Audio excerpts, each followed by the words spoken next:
Walking alone, the streets are empty. The only thing I can see is my own silhouette. I'm getting stronger, step by step. The clock is ticking, but there's no time for regrets. I've been flying from town to town, from London to Taiwan. I've been all around the globe, trying to protect your soul. We are heroes tonight. We will fly above the sky. We are heroes tonight. Yeah. We are heroes tonight. We will fly above the sky. We are heroes tonight.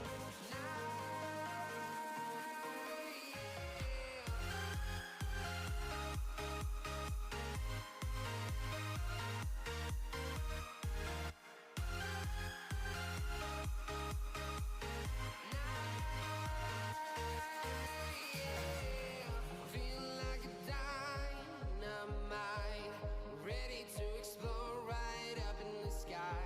I need you to listen, I need you to hear, and don't show any fear. I've been flying from town to town, from London to Taiwan. I've been all around the globe, trying to protect your soul. We are heroes tonight. We will fly above the sky. We are heroes tonight. Yeah. We are heroes tonight. We will fly above the sky. We are heroes tonight.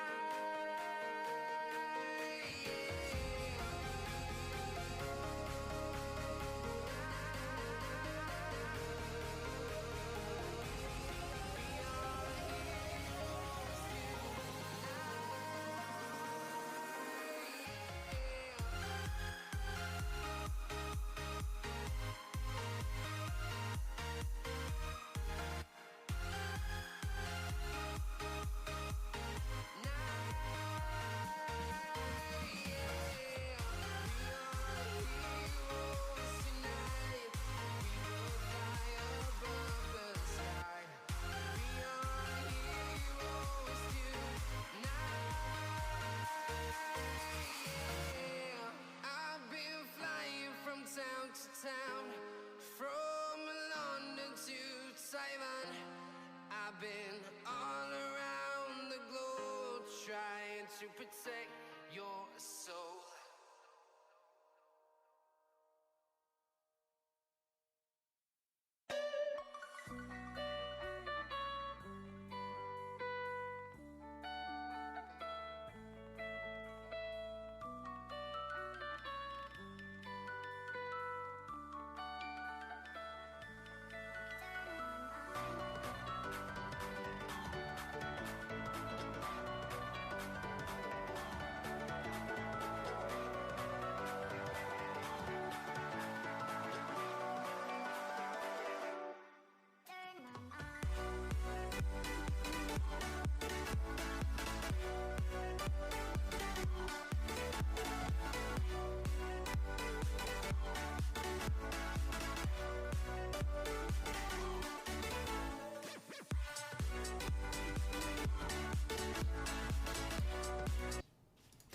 Hello everyone and welcome to game day number 4 of the Australian and New Zealand Rainbow Six Pro League. I am Mindfreak and I am joined by the one, the only Elastic.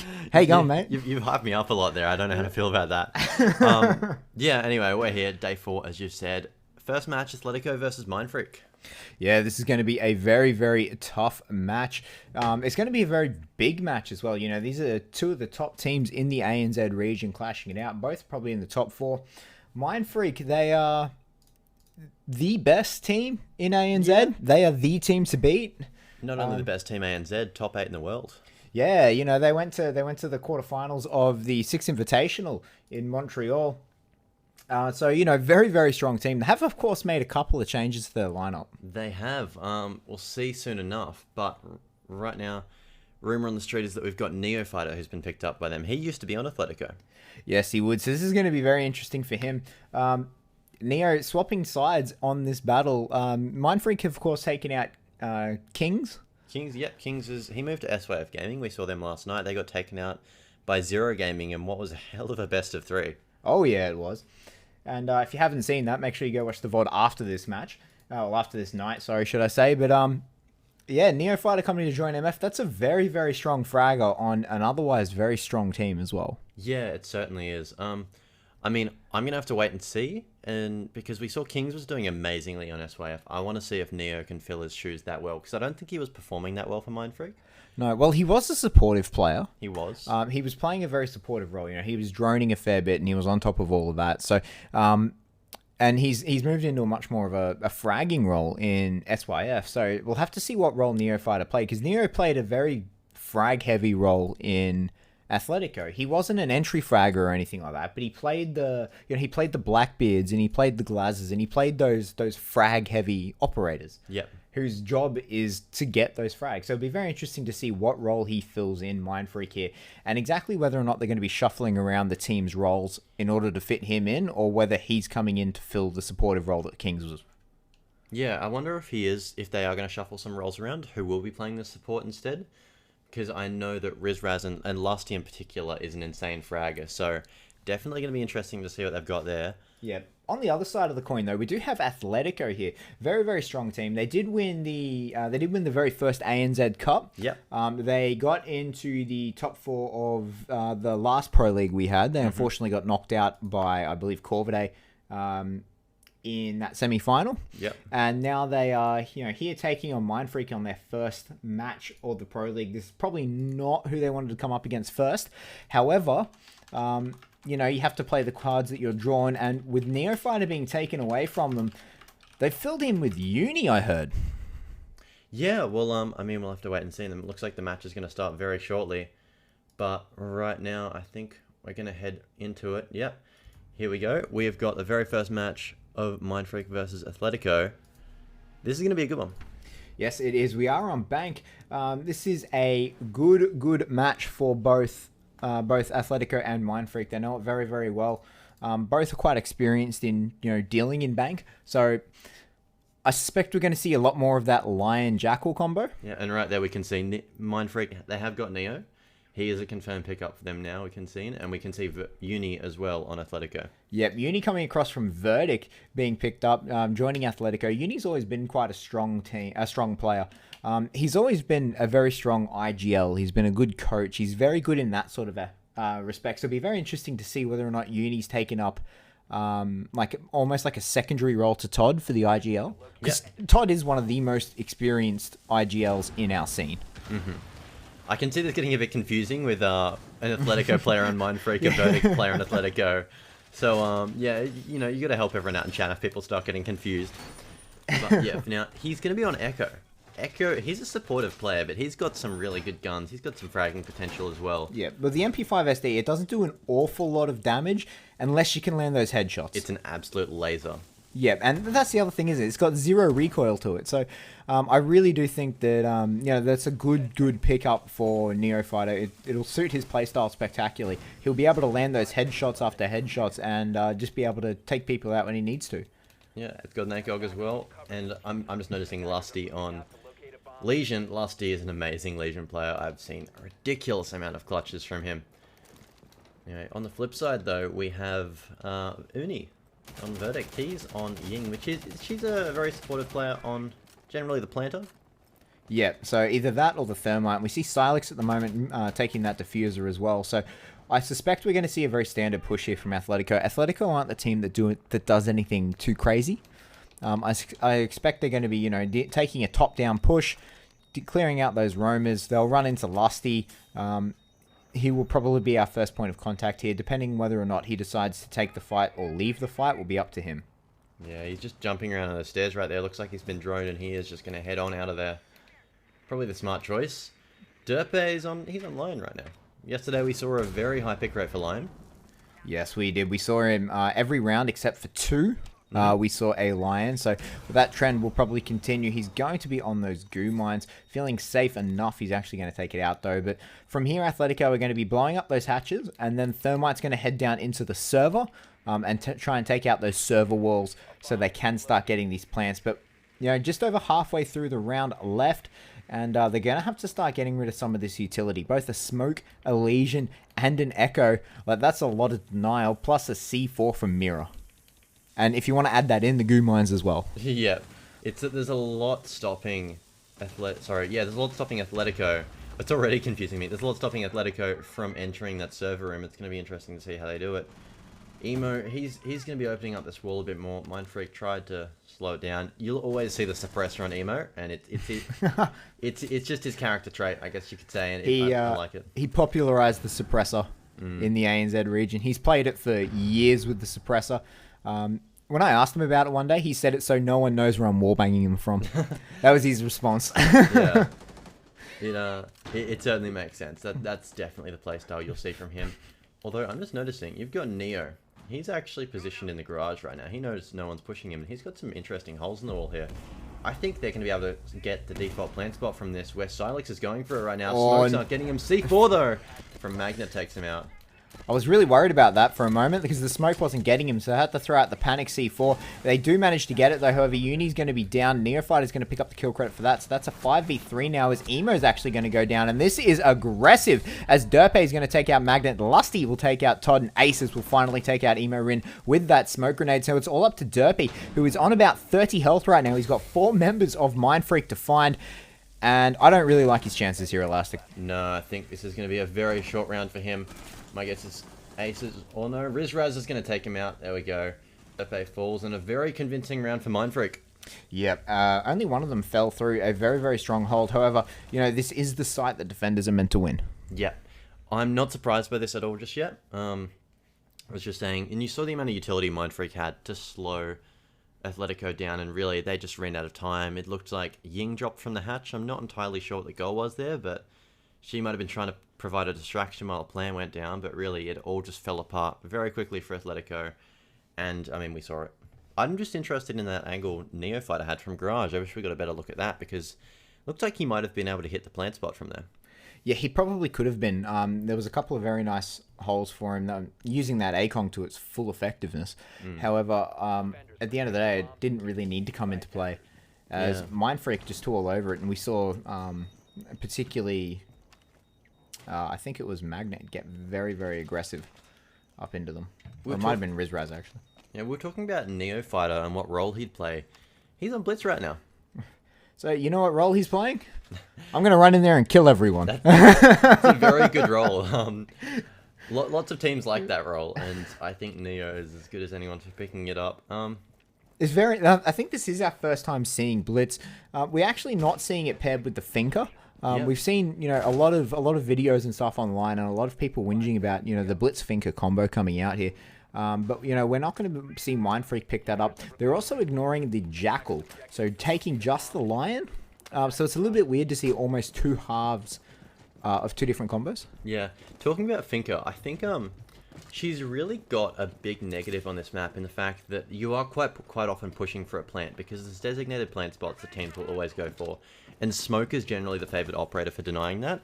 And Finker causes Smoke to do a lot more damage to you much quicker. And I think that's really why teams won't pick her on this map, as well as, honestly, I'm just not a fan of the operator, because it's a big choice to pick that operator for a bit of utility that, it's a bit questionable. Yeah, it's what utility do you take out in order to gain that? Yeah. Right, it's the same argument we had with, believe it was Dokkaebi. Yeah, Dokkaebi. When everyone was talking about how strong Dokkaebi is with their phones and that sort of stuff. It's like how do you take her? In what situation do you take her? Like what utility do you lose off your team comp in order to be able to gain that, right? And that's the big question that really goes with it is if you're going to bring Finka for the health buff, the recoil buff, which let's be honest, at this level of play, the recoil buff is not going to be the greatest impact because these guys are so accurate with their shots. Yeah. If anything, it's almost bad because people will just... already used to their recoil. Yeah, and it will catch you by surprise, and that's not what you want. Yeah, oh, that's an interesting angle, actually, from Losty. Yeah, if anyone could be caught off on a sneaky rotate right there, Losty might be able to pick them up. Neo's concentrated towards the main stairs right now. Yeah, he's rotated around from the entirety of the server. Yeah, he's going to do some droning down there. Could certainly be interesting if he decides to rush in. Todd would have to watch his back for sure. Well, Todd's actually isolated at this point, right? Like, he's got Emo Rin, probably the closest person to support him here from the gold section, because no one's going to be able to support Emo out of the B bomb site. So, Emo's going to have to run the entirety away around through actually a barricaded door there in order to get back to him. So Todd is extremely isolated right now. If he's not careful, he could fall victim. Although Derpe, he's sitting in the garage and he might be able to provide a crossfire on Neo when he decides to come down those stairs. Oh, Derp, what was that tap? He was... Yeah, that was through the angle you wanted to see last round. As Rizraz is also going to find Todd here, so that ties it up to a 4 versus 4. As we come into the last 30 seconds, and that E1D scan is going to come up. I do believe that's the first one. The blitz is going to come through, and that is Uni picking him up from the side. Uni gets himself a double kill with a fantastic flank there, and Derpe is going to fall to Rizraz, though, as Rizraz pushes him in through down these main stairs. And Rizraz is not going to come out of it just yet. Rizraz is actually going to take out Silex, and Silex jumps out, but Rizraz lost most of his health to one of those barbs. And now with a 2 versus 2, the health advantage squarely in Athletico's favor. This could be interesting as Lusty's going to take out one, but then Emo Rin's going to fall. It's all up to Emo Rin. A 1v1 versus Lusty. Emo clutches it in a 1v2. He finds both Rizraz and Lusty, and Athletico are going to tie the scoreline up 1-1. Intense clutch for the second round there by Emo. Suppressor's coming out on top. Wow, I mean, you saw Mindfreak. They had the diffuser on the other side. They had to push those defenders, and that's what lost them the round. Yeah, so Derpe getting that absolutely incredible shot from that angle that you wanted to see in the first round, he managed to deny the plant from that. Yeah. So without the diffuser being there, they had to push for the kills, and it just didn't work out for them. There was too many Legion mines around, and there was too many flanks there from Athletico. So that was a brilliant setup by them, and Athletico did fantastically to pick up that round there. It's almost like what Mindfreak were trying to do is they had the diffuser on that side, and they sort of had they wanted a pinch after the plant was down. Yeah, I think they relied on the fact that Athletico would throw all of their utility at Magnet, and then hopefully they could catch them off guard by doing a quick sweep from the back. I think that's what they might have been doing. Didn't work out if that's the plan, but overall, I think... To me, it looked like they sort of... Mindfreak almost took it as a given that they were going to get the plant off, in my opinion. Like, their idea was to get the plant down, and then as they were trying to push for the diffuse, to hit the diffuser, they were going to sweep in from the back, right? That to me is what looked like their plan was. But they didn't have the utility in place to enable the plant to come down. They didn't have the pressure to enable the plant to happen. Yeah. So they didn't think about that initial step to begin with. Like, if you want to do that, you've got to get the plant first. You can't just sit there and say, "Oh, well, we're going to get the plant." Even if they could have just rotated one person over to be in the serve with Magnet, chances are they probably could have had it and then possibly picked up the round. Similar sort of operator lineup coming out from Derpe. I think this is what Athletico likes to do. They like to pick a set of operators, use them for every single attack on the map. That's their sort of play style.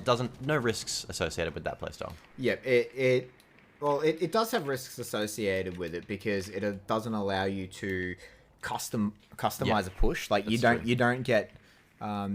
It means you have to have very generic pushes because you are taking the same operators. It's good because it means that you can't be caught out, and it means that your strategy, you're going to have the strategy of attack no matter what site they pick. So if they pick a site, if you expect them to go one site and you don't take hard breach, for instance, Magnet, beautiful C4 kill on the Todd there. I'm wondering where that was from.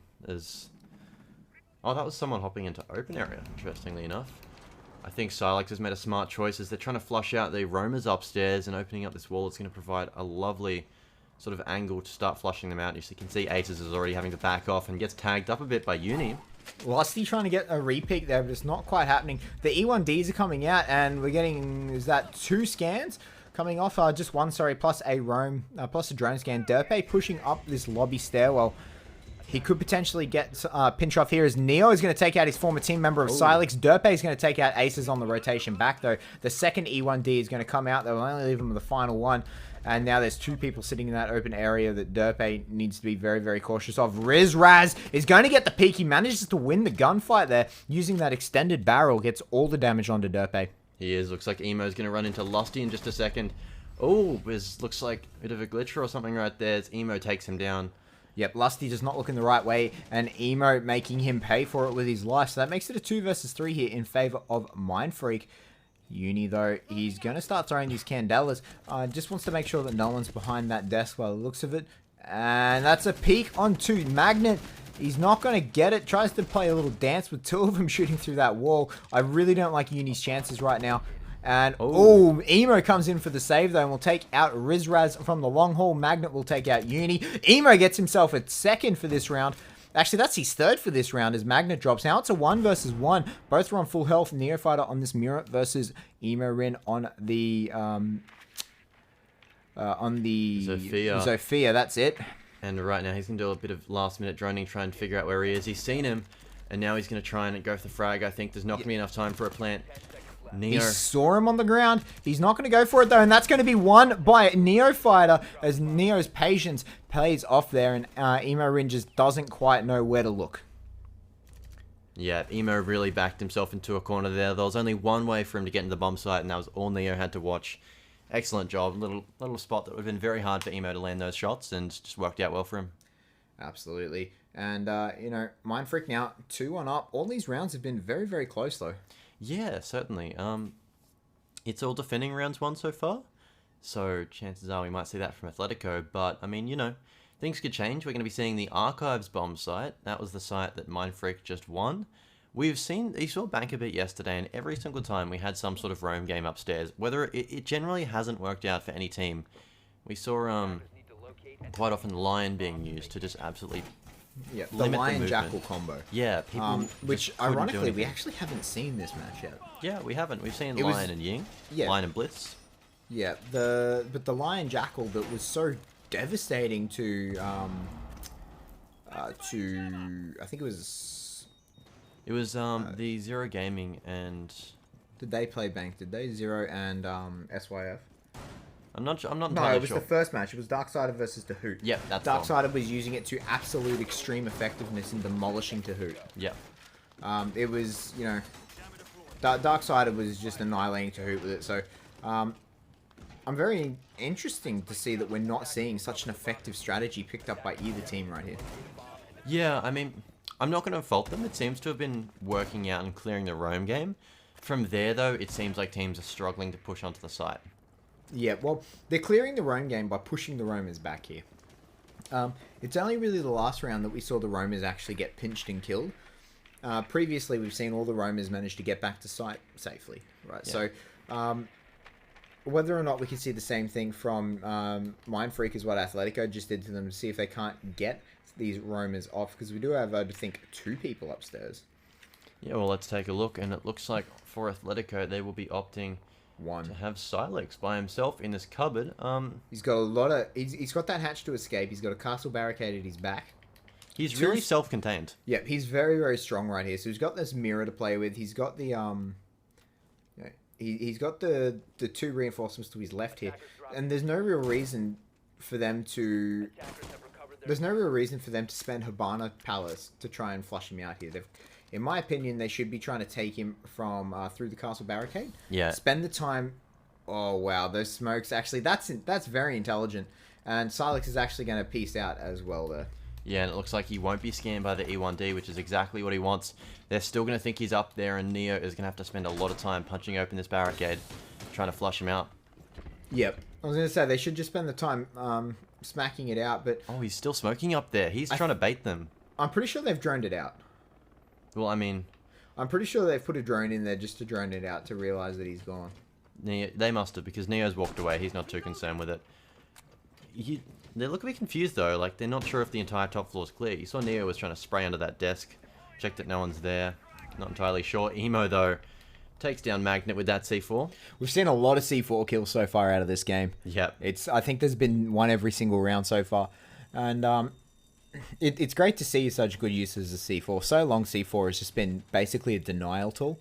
I really like this. Uni, he's got an angle that's going to completely nullify this door. Emo doesn't even have to pay attention to it at all. It's going to be easy kills for anyone that walks into Uni. We saw a similar angle from some of the teams yesterday on Coastline. Silex going to catch Rizraz off guard. Beautiful rotate. This is looking good for the defenders right here. And Uni, he's going to give his position away, and Neo... Nero with the patience. Nero with the patience is going to wait until Uni runs out of ammo before he tries to shoot him, take him out. Lusty gets the refrag on Emo, though, and they will be able to pick up the blitz. But they won't need to, as Todd and Emo coming out with 2 quick kills. Todd saved his mate right there. Mira was a sitting duck and came in just in time. Yep. Neo was still down. They didn't manage to get him picked up there. But yeah, that was beautiful play by Neo Fighter on that blitz.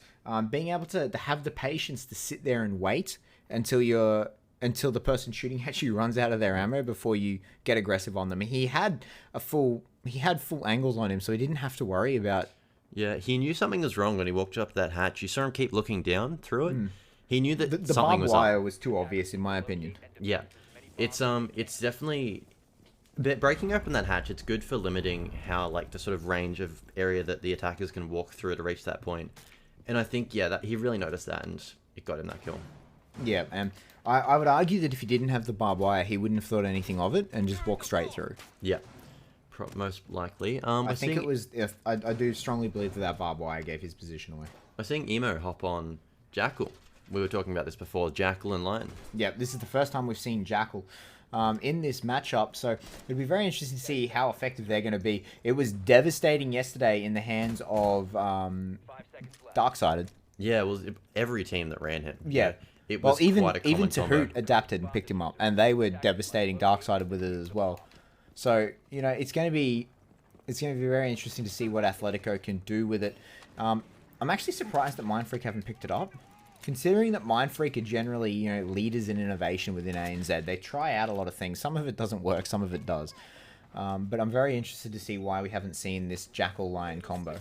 Yeah, and right now, on the attack, teams are struggling. They need to try something new because, honestly, it's surprising that we're not seeing the attack rounds closed out more confidently.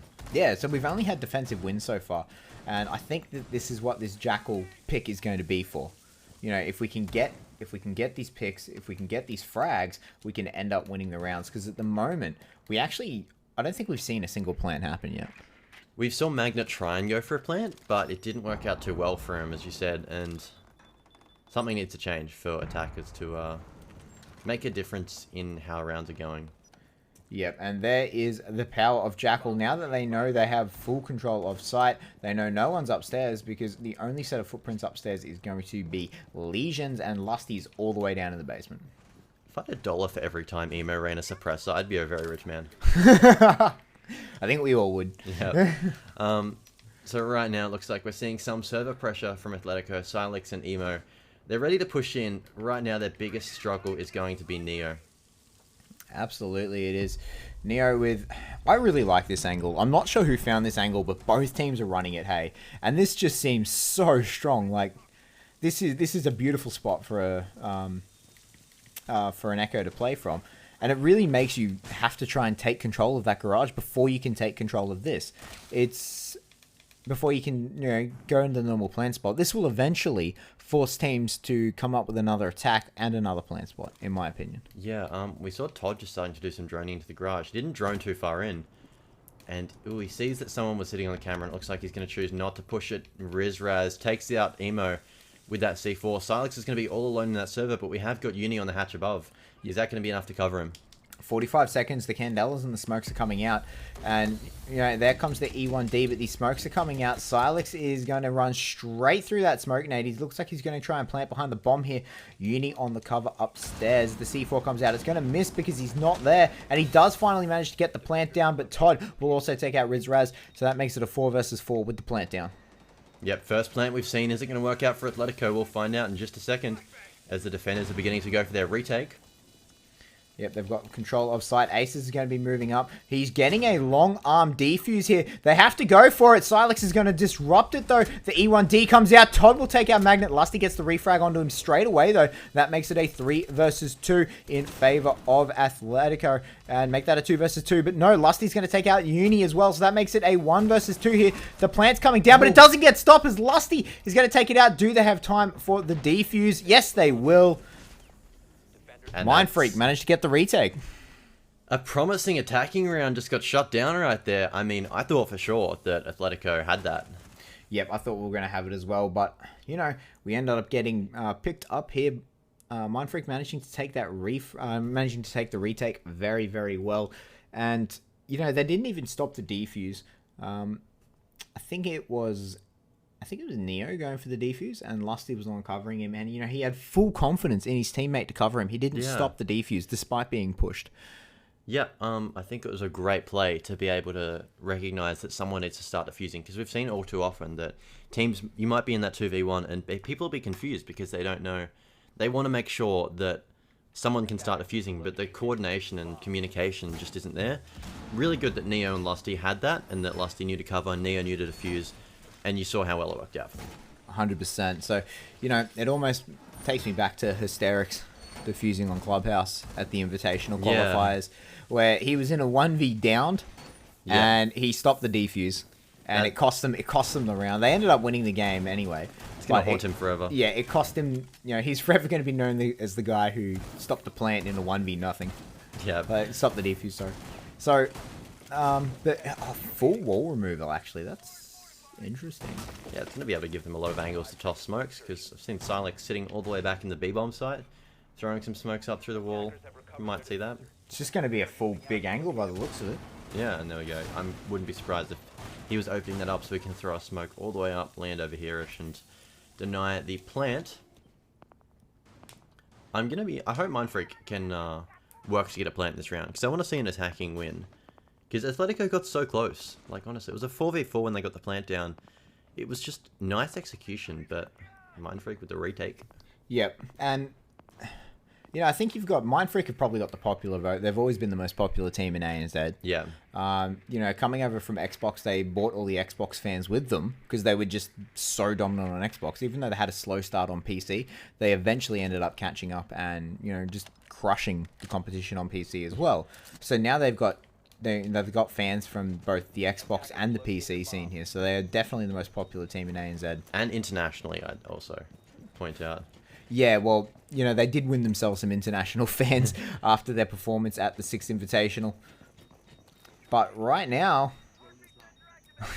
just going to a drone right in front of the camera. Why not, Neo? Yeah, just Neo things. He sees it, takes it out. Yeah. It's all good. Rizraz is going to be... This droning is going to take a while. Yeah, you know, they've half the round gone, and they have, you know, they do have full control of the rest of the map. Everyone is on site for Athletico here, but it'll be very interesting to see how they're going to go. And it does look like they are going to try and push out this. Well, actually does manage to get the drone there. It looks like they're going to try and push out Derpe. I like this. I think both teams are recognizing how big the garage is playing into their defenses, and they're finally doing something about it. Derpe is going to be pushed by Neo in just a second. However, I think that actually this engagement is going to suit Derpe, because even though Neo has the shield, he's just going to be able to tap away at his arms, and if he stands up, his legs. Because, I mean, I honestly doubt Neo will be able to land any shots, although E1D is a nice way to cover him as he pushes up. And, oh, there we go. Rizraz finds the kill. Yep, manages to connect the headshot there. And just like that, the garage just collapsed. And now there's another one on their left here. But Nero's going to run straight past it onto site. He knows Silex off to his right as well. But he's not going to pay attention to it. He was E1D'd. And Nero just ignored it right there. And then cost him his life. So That's a big bit of pressure down as Todd's going to come in and pick himself up a double kill. Aces is going to shut down Silex, and Uni's going to take out Aces and reply. Rizraz trading back onto Todd, though, so that makes it a 2 versus 1. Rizraz, the last member of Mindfreak, alive here. And we could be seeing a 3-3 split right now. Emo knows exactly where he is. He's heading into the site. Emo's going to go for the chase, and he finds it. Rizraz gets taken out, and it's 3-all. Yep, beautiful crossfires here, beautiful angles being taken from both the attackers and the defenders, and they're making full use of all these walls here, all the open angles that they have, and just ways that they can get back in. But I think that round comes down to Neofighter just ignoring the E1D. Yeah, it was obvious, Like, sometimes you might see players a bit stressed in certain circumstances. They might miss some small things, but he was literally outlined on his screen. I mean, he was what he was trying to do was check that corner, right? Like, but if you're going to do that and someone's E1D'd off to your right, take the really wide angle up to that reinforced wall. Don't just try and trap, potentially someone in there, because that's a very risky play, because as we saw, it exposed him to the elevator. And I think that was a very, very big mistake from Neofighter. I think if he'd managed to live, if he'd played the pressure, if he played that just a little bit smarter and played used the intel he had a bit better, then he would have 100% been able to clutch that round out for them. Yeah, certainly would have been a nice change, and might have been an attacking win. Never know. But now we're going to have to see what Athletico can bring to this. Same operator lineup we're seeing every time from Athletico. Yeah, no surprises there. I mean, honestly, it's not working out for them. I wouldn't say that's because of the operators they've got, though. I mean, sure, you could change a few around. Possibly bring a Jackal. I think that could be something that works. I really can't see anything you want to change, though, because everyone's using their utility well. It's just that they're not really sort of... You saw everyone used their utility when they got the plant last round. But Mindfreak's retake, they just out-fragged them. Yeah. So I would argue that you could potentially take out the Ying for the Jackal, probably in an around where when you've got heavy roam is 100% worth it. And Mindfreak have been showing a big bias towards roaming. Every single round they've been favoring a roam, so it'll be interesting to see whether or not Athletico will adapt to that and eventually bring a Jackal, or whether or not we're just going to keep seeing the Ying. Rizraz trying to pick up Todd as he drops right there, but Todd's going to be too fast for him. And what I like from Derpe is he's entering from this little office down the main lobby, and he's going to go up these stairs and pinch. We saw it got him a kill last time on Aces, who was on smoke before. He is playing upstairs once again, and right now, Emo's going to open up this wall. Nice use of that utility. And, I mean, right now, they've just got to work on pinching these attackers, these roamers upstairs, and not letting them escape when they do try and rotate back to site. Yep, and here comes the E1D. That will probably mean a push, as Emo's actually going to get very, very aggressive. He's going to go onto the server stairs and blow open another hole for himself, give himself another angle to look through, using these ACOGs really, really well, getting very creative to be able to use long angles, but he's not going to be able to find anyone there. What Athletico could do right now is they could just completely rush site, because looking at it, we've got Magnet in there, we've got Neo, but they're separated completely. There's no mirror in between. There's no barbed wire at this doorway either. Magnet is a sitting duck, essentially. They just have to recognize it. So I'd imagine there'd be a cam in the skylight area giving him intel. And yeah, you can see there must be a cam giving him intel. Getting ready for that C4. He decides not to chuck it. He does see the Candela come out. The C4 is going to come out and reply. He doesn't manage to hit anyone, but he gets fully flashed up as Uni goes in and manages to find him. Lusty's going to trade Emo back, though. That leaves us with a 4v4. Make that a 4v3 as Aces is going to drop Silex. Yeah, Neo's been down as well. He's going to get taken out. And right now, this is exactly what Athletico needed. As Aces gets taken out, Lusty's going to try and make his way into sight, but he's going to get shut down by Todd, and it's all up to Rizraz. Nice play from Athletico, rushing site when they realized that it was all theirs. And I think Derpe, he's going to be the one challenging Rizraz right here. Flashbang going to delay him, but... Oh no, it's landing right in front of him. Yep, and here comes the other one, but he's going to get pushed anyway, but Derpe's going to take it out. And that's the attacking round you were looking for, Elastic, won by Athletico. And I think this is the first... Since Athletico were on attack first, this is the first time they've had an advantage all around. Yeah, so we're going to be on match point right here for Athletico. I think, honestly, it goes without saying that we were expecting Mindfreak to come out on top this match. Oh, 100%. I was expecting Mindfreak to get I was expecting a 2-0 to Mindfreak, if I was going to be honest. Yeah. I don't know. Twitch chat's probably going to roast me a little bit for that, but Mindfreak have just been such a dominant, such a strong team. Yeah, and it's not to us anything on Athletico. They're an amazing team as well. They won the first ANZ Cup, but they've just consistently been outclassed by Mindfreak. But right now, this is exciting. Yep. Yep, this is really, really good. And Athletico are going to be on cloud 9 with this. You have to wonder whether or not... surely Mindfreak would be practiced enough with Neofighter at this point that they're comfortable with him, right? Like, it's really weird to me. Like, you can't blame it on how new Neo is to Mindfreak, because Mindfreak are a team that scrim a lot. Yep. They practice and play together a lot. So, you know, they'd be very, very practiced with Neo right now, and I think this is just Athletico playing so well. What another interesting dynamic is how Neo used to be on Athletico. Like, surely he should be able to give Mindfreak an insight into how they play, so they should be doing even better against them. Mindfreak are being really, really stubborn with this blitz pick as well. Yeah. I don't think it's done anything for them.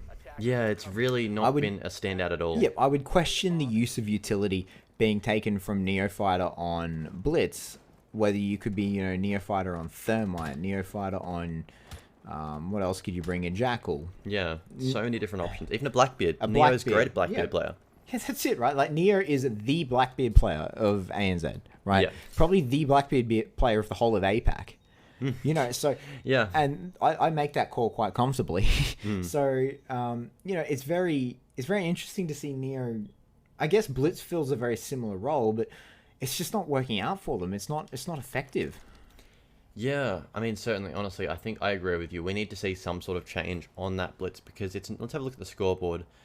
Neo's on the bottom right now. He has 5 kills with it, but I mean, honestly, I'd attribute most of those to defense. We haven't seen a ton of great action from him on a blitz. Over on Athletico, we've got Emo Rin on 8. Nice. He is a big fragger for their team, and he's pulling out the guns. Absolutely he is. Emo was in a bit of a slump for a little while after he left Taboo and after he lost his roam partner Mugi. So it's really nice to see him stepping back up, because he is a really, really amazing player.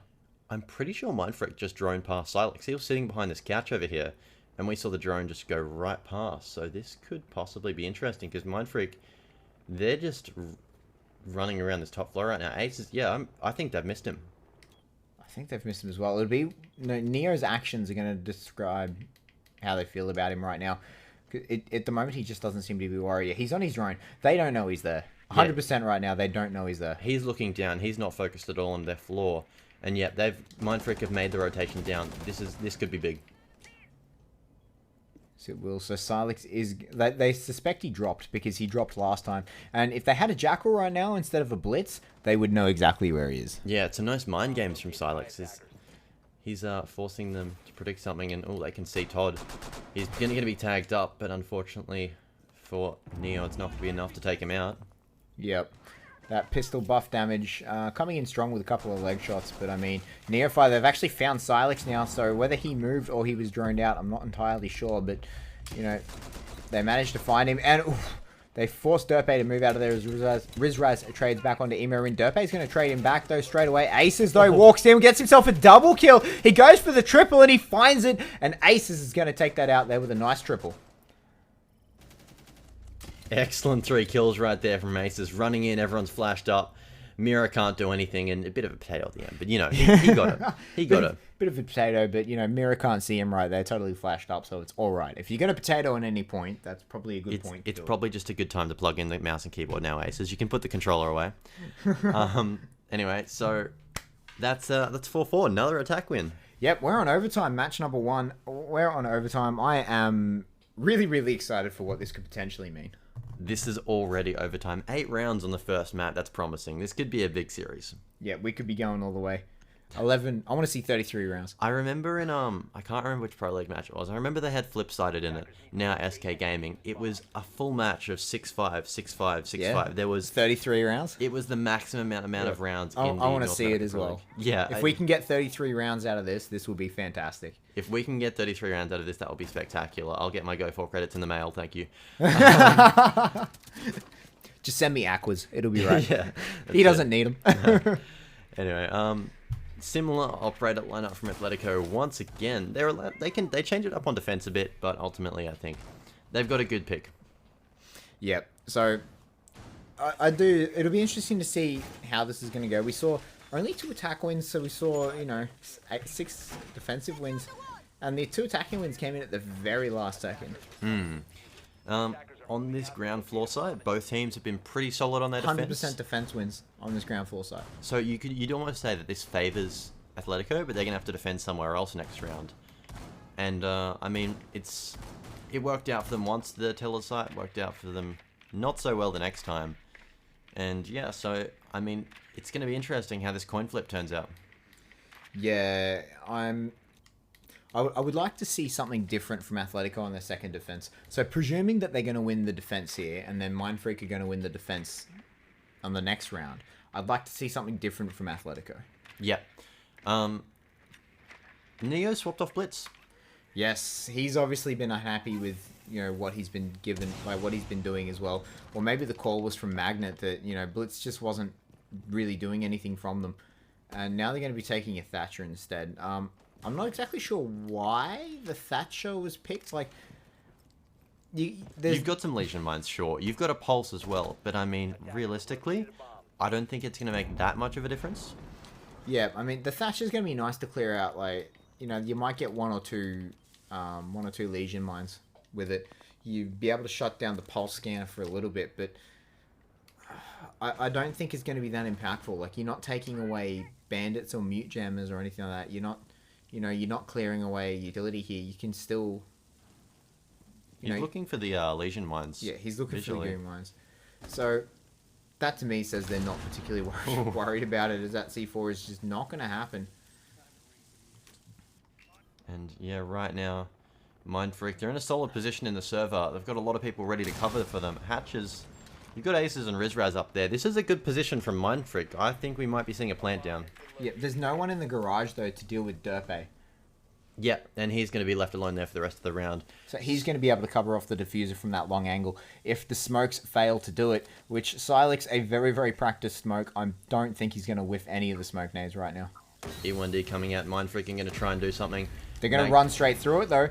Planting behind what they're hoping is... Oh, he's actually in the other side of the corner. Aces has dropped in as well. The smoke is actually going to work it for them. They're going to manage to get the plant down as Derpe is going to take out Aces, though, as the consolation prize. The diffuser has gone down. Silex is going to pick up a kill credit onto Magnet. That makes it a 3 versus 5 in favor of Athletico. But, I mean, it's not over yet, and it's really hard to push 3 people out of this server room. Yeah, looks like Todd's going to try and rotate upstairs. Rizraz is watching, and he's going to go above him, though. And that's going to take a while for that flank to happen. We'll have to see how it goes. Lasty and Neo both sitting in the server room. Silex just worried about above. This retake has to happen very shortly. Yeah, the E1D coming out, that's really going to stop it. Rizraz has managed to find Derpe, though. So now they're going to have to finally push this through. A beautiful shot from Silex is going to take out Neofighter. Todd is going to take out Rizraz finally. Lusty's going to trade back Silex. Lusty with a double kill onto Emorin. They're really running out of time here. They're not going to be able to do it. Lusty's going to pick up the 3K as Uni will drop. And Mindfreak win the first round of overtime. And that is another attacking win. That was a very fast series of frags by Lusty. He just mouse buttoned in, and that was all of Atletico taken out. That was that even an ace? Like no, that wasn't. That was a lot of kills, though. That was ridiculous. Yeah, that was really good by him. But that was the power of Lion, right? Yeah. So they used one of the Lions to basically stop the push from Athletico and to work out where the flank was coming from, because they knew Todd came out of the basement, but they didn't know where he went. So they used the E1Ds, found out where he was, and they managed to shut down that flank before he could be too effective, before he could do anything devastating with it. And that was the power of Lion, right? If you can get that plant down and you can use those Lions to just stall out the defenders from getting their retakes, I love their really use of Lion as well, post-plant. Yeah. They had 2 E1Ds left for that post-plant situation, and it worked out really well for them. I mean, it completely slowed down the defenders on their retake, and I'd say that's what won it for them. Because it was a 4v5 when they got the plant down, and really, Atletico could have got the retake, but they just got slowed down so much. It was a really great spot for Magnet to plant as well. So, Mindfreak didn't plant on really either of the usual spots. You have, right in front of the wall. Then you've got behind the bomb, and then if you want to get a really if you want to get really special about it, you can plant over in the back. But he planted right next to the desk there, which is a very, very aggressive plant. But he was covered off by smokes beautifully, which meant that they managed to take it out. They managed to get that plant, and then that allowed them to secure the round just by holding the retake. We've talked about the Lion Jackal combo, but we haven't talked about the Lion Jackal Dokkaebi combo. All the globals. All the globals, yep. They're going to be getting called. They're going to be getting scanned. This is not going to be a happy chappy day for Mindfreak. No. It's a lot of disruption once Athletico have the plant down, because that's what they're going to be pushing for. Oh, 100%. And if they are running roamers, they're just going to be caught out. So it's really interesting to see Uni on this on the Dokkaebi. I don't see how useful it's going to be outside of clearing the roamers, but there is no roamers out of Mindfreak. They've just given up the entirety of the map. Dokkaebi has some fantastic weapons, but really that's not why you pick an operator. We have to see some use of this gadget when they're going for the plant. It can be helpful. I mean, it can annoy the defenders and waste a bit of their time while you're going for the plant, but ultimately, I think it's a bit hit and miss. Yeah, maybe they're looking to try and secure a camera or something, but there's no Valkyrie either. This is it's a very interesting pick for me. Yeah. Lusty is going to be jumping around. He must be drinking some Red Bull or something. He is checking out everyone that's in the server room as this wall is going to get opened up by Silex. Atletico, they're going to have to get this plant down soon because we have got an Echo Drone and 3 smoke grenades left. Yep, they're going to have to start trying to get this utility out at the moment. It looks like Silex is going to start trying to bait it. He's trying to bait a potential C4, which they do have Rizraz on that mute sitting there. He's ready for it. E1D is going to slow them down. And that mute jam is going to allow him to move around a tiny bit in that situation. I like that, actually. It's really good. Yep, it allows them to successfully peek under any E1Ds. Oh, he's going to get flashed up. He didn't manage to get the C4 out. I do believe the C4 hit the... Oh, he's actually managed to get it. Silex has gone up on top for the plan, on top of the desk. Aces is going to stop that, though, as he puts an end to his life. Todd going to trade back onto Magnet. That's the Bandit being taken off the table as Rizraz finds the headed Derpe there as well. Nobody can see anything right there. The smoke's everywhere as Mindfreak have come out on top of this kerfluffle, and it's a 5v3. 20 seconds. This might be it for Mindfreak. Yep. So 4v3. The diffuser's actually currently up on top of the desk, so they're not even in control of the diffuser right now, which means 15 seconds they have to push their way into this. They're gonna have to brute force it. I just don't see that working. As Lusty's gonna pick up a C4 kill onto Emo. Another one got down there. Rizraz might potentially go pick up that, and Neophyter's gonna get the last kill credit onto Todd. And that is Athletico picking up their defensive win. So we're all tied up 5-5. It's tricked us again. Neophyter on MF. That's gonna be Mindfreak. Yeah. Neophyter on MF, of course. I just saw the ATH tags. My bad. And Mindfreak can pick up the first map 6-4. What a fight though from Athletico. That was a hell of a matchup. Really look at the scoreboard. 12-12 from Lusty and Rizraz. That's certainly a big matchup. Yeah, I think what lost it for Athletico at that point is when they went to go for the plant right there, they really just left the diffuser in a spot that was irrecoverable. They couldn't get it back. Yeah, so it was really nice them to try and plant in a different spot, exactly the same what Mindfreak did to them, but they didn't cover it off properly. They didn't have the smoke nades. They didn't have the smoke grenades to cover it off properly like they did with like Mindfreak did on their plant. So I don't think that. I just don't think that they set that up properly. It was a really nice idea from them to plant in somewhere unusual, but they just didn't set it up properly. Yeah, I liked what Mindfreak were doing. They were planting behind the bomb. It's a really hard spot to flush people out of. It's hard to get smokes there. People aren't ready for it. C4s. No, Mindfreak planted against like the very front door. Oh yeah, they planted in some smoke that was just in the middle of a room somewhere. Really unexpected spot. Yeah, and I think that's what Athletico tried to do to them, but it just they didn't have the setup properly. So I'll be very surprised to see. It was a good idea, but they just didn't play the setup right. So, but Athletico put up quite a strong fight. I really thought they were actually going to take the map when they got the first attacking win. Yeah. For sure. Next map we've got is Cafe. And I'd say this is Mindfreak's pick. This is Mindfreak's pick? Yeah. It's a bit of an unusual map for them to pick, in my opinion. Cafe is not something you see a lot of, especially in the ANZ region. We're seeing it a bit more and more. But it's just something that... it's something that we don't see an awful lot. I'm a big fan of the map. That's just because I'm a mirror main, to be honest. Lots of good mirror spots on that map. Yeah, lots of good mirror plays on this map. So it'll be good to see them come out with something. I'm fully aware that Mindfreak know how to use this properly because I was actually talking about it with Dizzle. Yeah. Previously. So we are going to be seeing some very, very strong mirrors and some very strong setups for it. So... when we talk about Cafe, it's a very one-dimensional map.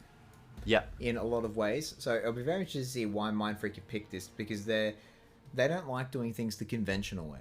No, they've got their own sort of thing happening that nobody really knows except unless you're in Mindfreak.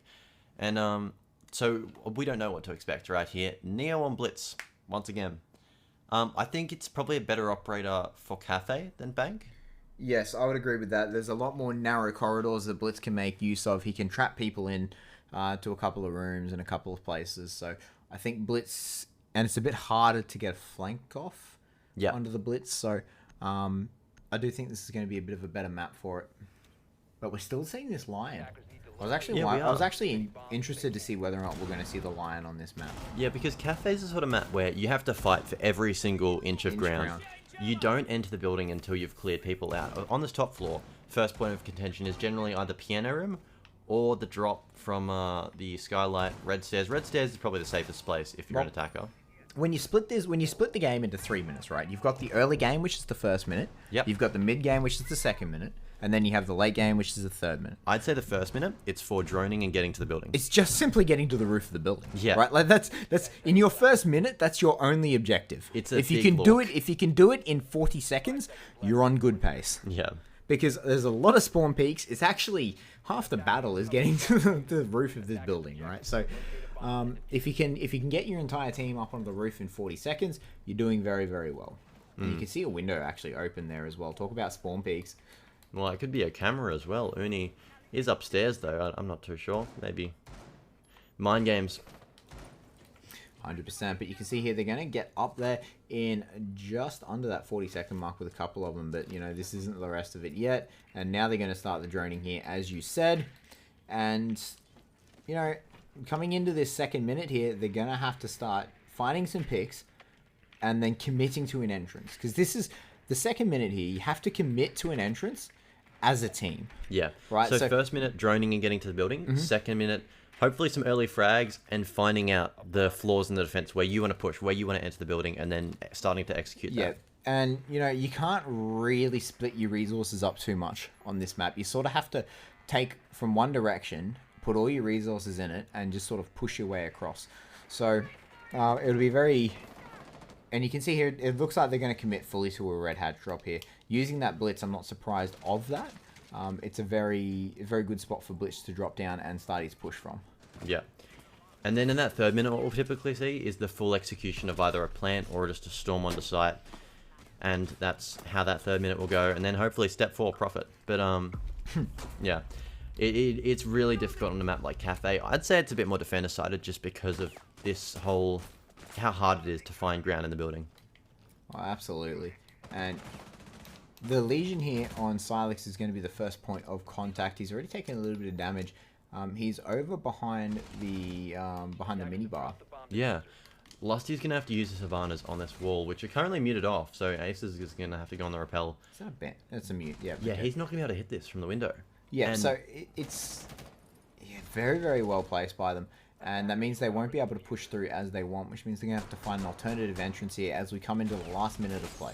Yeah, and I mean, Lusty can put his Habanas on the other side of the wall, but it's too late. He's already thrown them out. Silex is abandoning the spot. I mean, he didn't really have to, but I think it's not really going to matter in the end. And Rizraz is going to be tasked with getting rid of this mute jam up from underneath. Yeah, with 30 seconds left, that's a very, very tall task for them at this point. 30 seconds to bust their way through. And see, looking after they've got those Havanas out, it's nice that Silex has rotated out, but coming into 20 seconds with 5 people still left alive, this is going to be big. Yes, it is. And now we're on to 15 seconds. The final E1D coming out. They've still got the Blitz to push through here. Derpe trying to get you some damage, but it will be Uni. He could be in a lot of trouble as Rizraz is going to take out Todd. But no, Uni comes out huge, taking out Rizraz as Silex and Derpe both pick one up for themselves. Neophyter gets flashed, and he realizes that he's managed to down Uni. Will finally pick up the melee kill onto that. Lusty with a nice flick takes out Derpe. Lusty finds another one through the walls. He manages to connect to Emo Rin's head. So now it's all up to Silex in a 1v2, but Lusty's going to find that. Lusty! The clutch man Lusty pulls it off once again, and Mindfreak, that was a 5v5 with 20 seconds to go. Yep, very, very explosive. What was that, a 4K? It was ridiculous is what it was. It shouldn't have happened. Atletico, they thought they had the win in their grasp, and Mindfreak just achieved that step 4 profit. They really pulled off that round.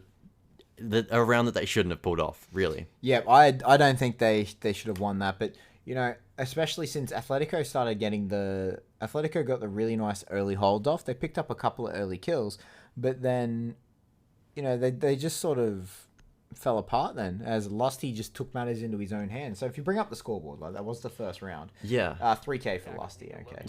So as Neo and Rizbraz both picked up one as well, but yeah, Lusty, man, wallbanging the wallbang king. Yeah. That's gotta feel good. He really put it in the bag for Mindfreak, and they're taking it the shopping home. And right now it's going to be their defense. I think that I was saying before, this is a defensive sided map. It's defensive unless things like that happen where a team just falls apart. I think Mindfreak might be getting a 2-0 lead right here. Yep, I'd be very surprised if they didn't manage to get that 2A lead.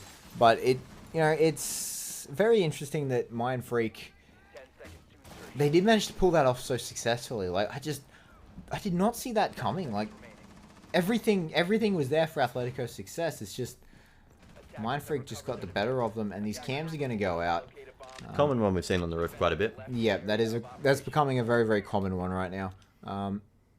We're actually seeing mind games with... It's getting to the point with Valkyries at the moment. We're seeing mind games where a Valkyrie will run out, intentionally get spotted, but not throw a cam. Yeah. So we're seeing teams waste so much time looking for cams that aren't there. So I'd like to see more of those mind games go on, as it shows a very, very good understanding of the game and your opponent as well. Uni's going to be on Dokubai again. That's very good for finding cameras. He's using a red dot sight on a gun that can use an ACOG. That's interesting. I'd argue that's not that great, because you've got the SMG-12, which is a monster. If there was an ACOG on that, I mean, I'm pretty sure it would run it every single time, but it's such recoil's too bad for me.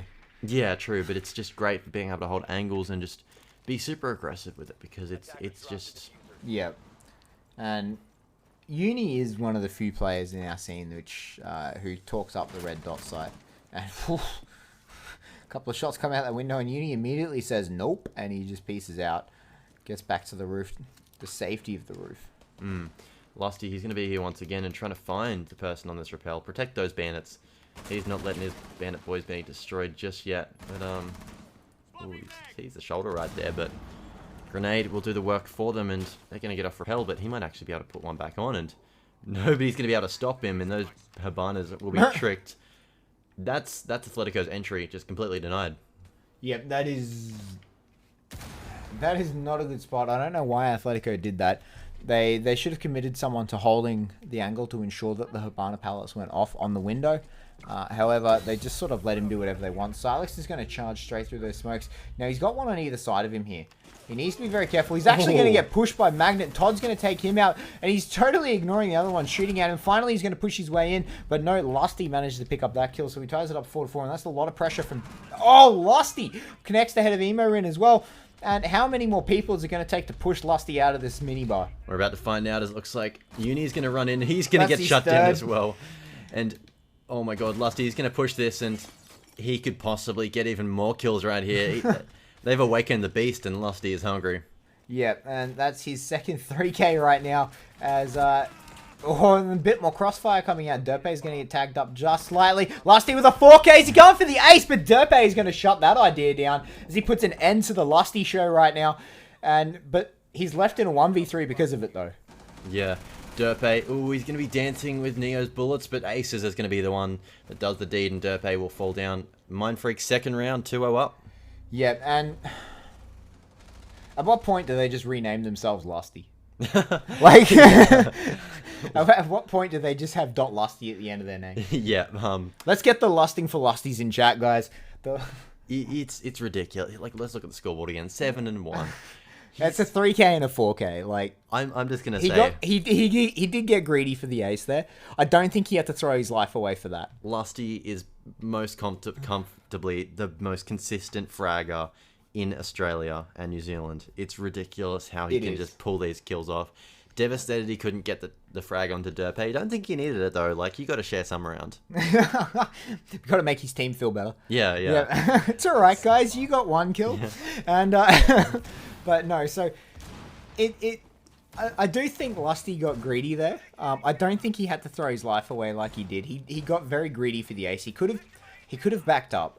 And he still could have got that ace just by playing smarter, by letting his team put a little bit of pressure on the kill. Yeah. I don't think it matters that much, though, because they got the win. That's all that matters. Uni is going to be all the way downstairs. Is he going to be throwing a camera out here? Yeah, busting out that garage. It's like the most destructible wall in the whole map. Like, you put a little hole in it and half the garage falls off. Yeah, it's really not that hard. He might even just be baiting a camera. Like, it's really mind games. Yes, it is. And he's actually going to throw it out, and that's going to go in a really nice spot. I actually really like that camera. As someone who plays a little bit of Valkyrie myself, I know let the memes commence, people. I do play a little bit of Valkyrie myself. That's one of my favorites for this map. Yeah, and Mindfreak. Neo is not on Blitz once again. He is on Thatcher. Yep, the blitzes have been good ideas, but I don't think they've been impactful at all.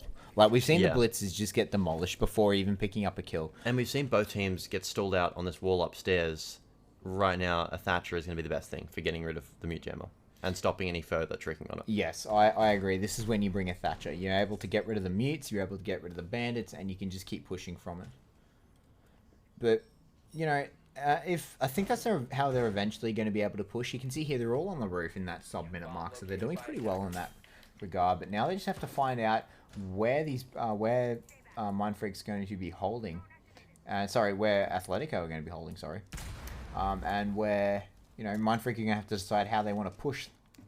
Yeah, I think Mindfreak have to be a bit faster this round. Last time, they were really slow. Like, 20 seconds, 5v5. And it really... I mean, they lucked out on that round. Lusty just went insane. They can't let that happen again, otherwise it might not go the way it did. They need to get this wall open and head into the site. Yep, the E1D spotting out 2 people there, so they know where they are, along with a couple of drone tags coming out as well. No one there ready for the flank just yet. That E1D was just there for a bit of pressure. And now they have people sitting in the pixel spot, and Silex is going to make full use of that as he drops Neo. 1 bullet will do it. It's right through the head. The second E1D going to be coming out, and at this point, Athletico... Athletico sitting in a really nice spot, and Mindfreak need to decide what they want to do about it. Yeah. Athletico just have to wait for Mindfreak to walk into their crosshairs at this point. They've got a lot of angles that are helping them out. Really, it's Mindfreak's ball game right now, and they need to make a play. Magnet Lusty and Rizraz, they're all going to be at those red stairs, and Uni's going to get tagged up a bit. Yep, Uni was in that pixel spot, getting into a bit of a fight with Lusty, and we've seen that's a pretty bad idea at this point of the night. And, you know, Lusty tagging him up a fair bit. Yeah, really, 30 seconds to go. Mindfreak, not sure it's looking good for them. They need to do something here. They're going to find out where Uni and Todd both are, but they need to be able to make a play on them pretty quickly. Yep, and the last 20 seconds we're coming up to now. At some point, they're going to have to activate the Lusty card and see what he can do. It's worked out well for them so far, but, I mean, I don't like the chances of it happening 3 times in a row. Yep, there we go. Emo is going to shut down that. The trap card gets taken out as Emo picks himself up a double kill as he domes Rizraz as well. Final 7 seconds. They're moving their way in. 2 versus 5. Ooh. Aces is going to be the only one left as Todd has managed to find Magnet. The knife kill misses from Derpe, and Athletico are going to take out their first win there. Yeah, Mindfreak's trap card didn't activate. Lusty, was a bit dodgy. Lusty was not activated this round. I mean, I really think you can't count on him the entire time. It's a bit much, but... Yeah, it's a bit of a bad strategy overall, isn't it? Yeah. Relying on a single person. Mindfreak's overall strategy for their attack just didn't pay off too well, and I think it's almost a mirror of what happened last time, except as we're saying, Lusty didn't go insane. So yeah, that site, it's a very good defense site. Yeah, and I agree with you there. Like, Mindfreak just sat around for almost a minute. Like, from about the 1 minute 30 mark to the 30-second mark, they just sort of sat there, doing nothing, gaining no ground, droning nothing meaningful. Yeah. It was just sort of, they didn't achieve anything in that minute point. So, like, it was... Mindfreak, we're seeing mistakes come out of them here. So we're seeing ways that Athletico are being able to... Profit off that. It's not the word I was looking for, but I mean, it'll fit very, very nicely. Exploit. That's the word I was looking for. They're exploiting those weaknesses in Mindfreak's attacks right now. But new bomb site. Yeah. We're downstairs. We're in the train room. Well, the train room, actually. You can't plant in there.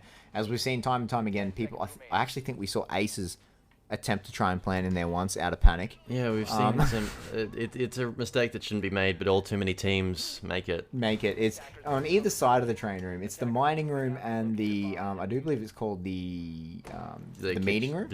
Mining and meeting? I believe mining it's and meeting. dining? No, it's mining and dining. That's how I know it, because it rhymes. Mining, dining. I thought it was the meeting room. Well, we'll find out as soon as someone steps into it. Aces, if you could be so kind to go into the other bomb site. As no one's actually in it. No.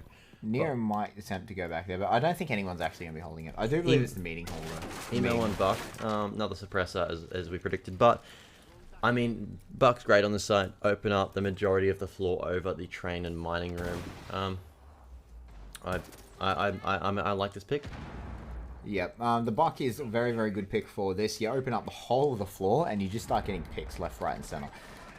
But Lusty's going to be the one to try and deny this. He's actually going to piece out of the room. He's actually got Magnet and Rizraz with him. I'm a big fan of a mirror going up here. Yeah. And I'm unsure whether or not they actually have one up here, but a mirror can do devastating damage, and it means that you sort of have to force them out. But Silex on this blitz, going to slowly be pushing his way in. Lusty saw a bit of his shoulder there.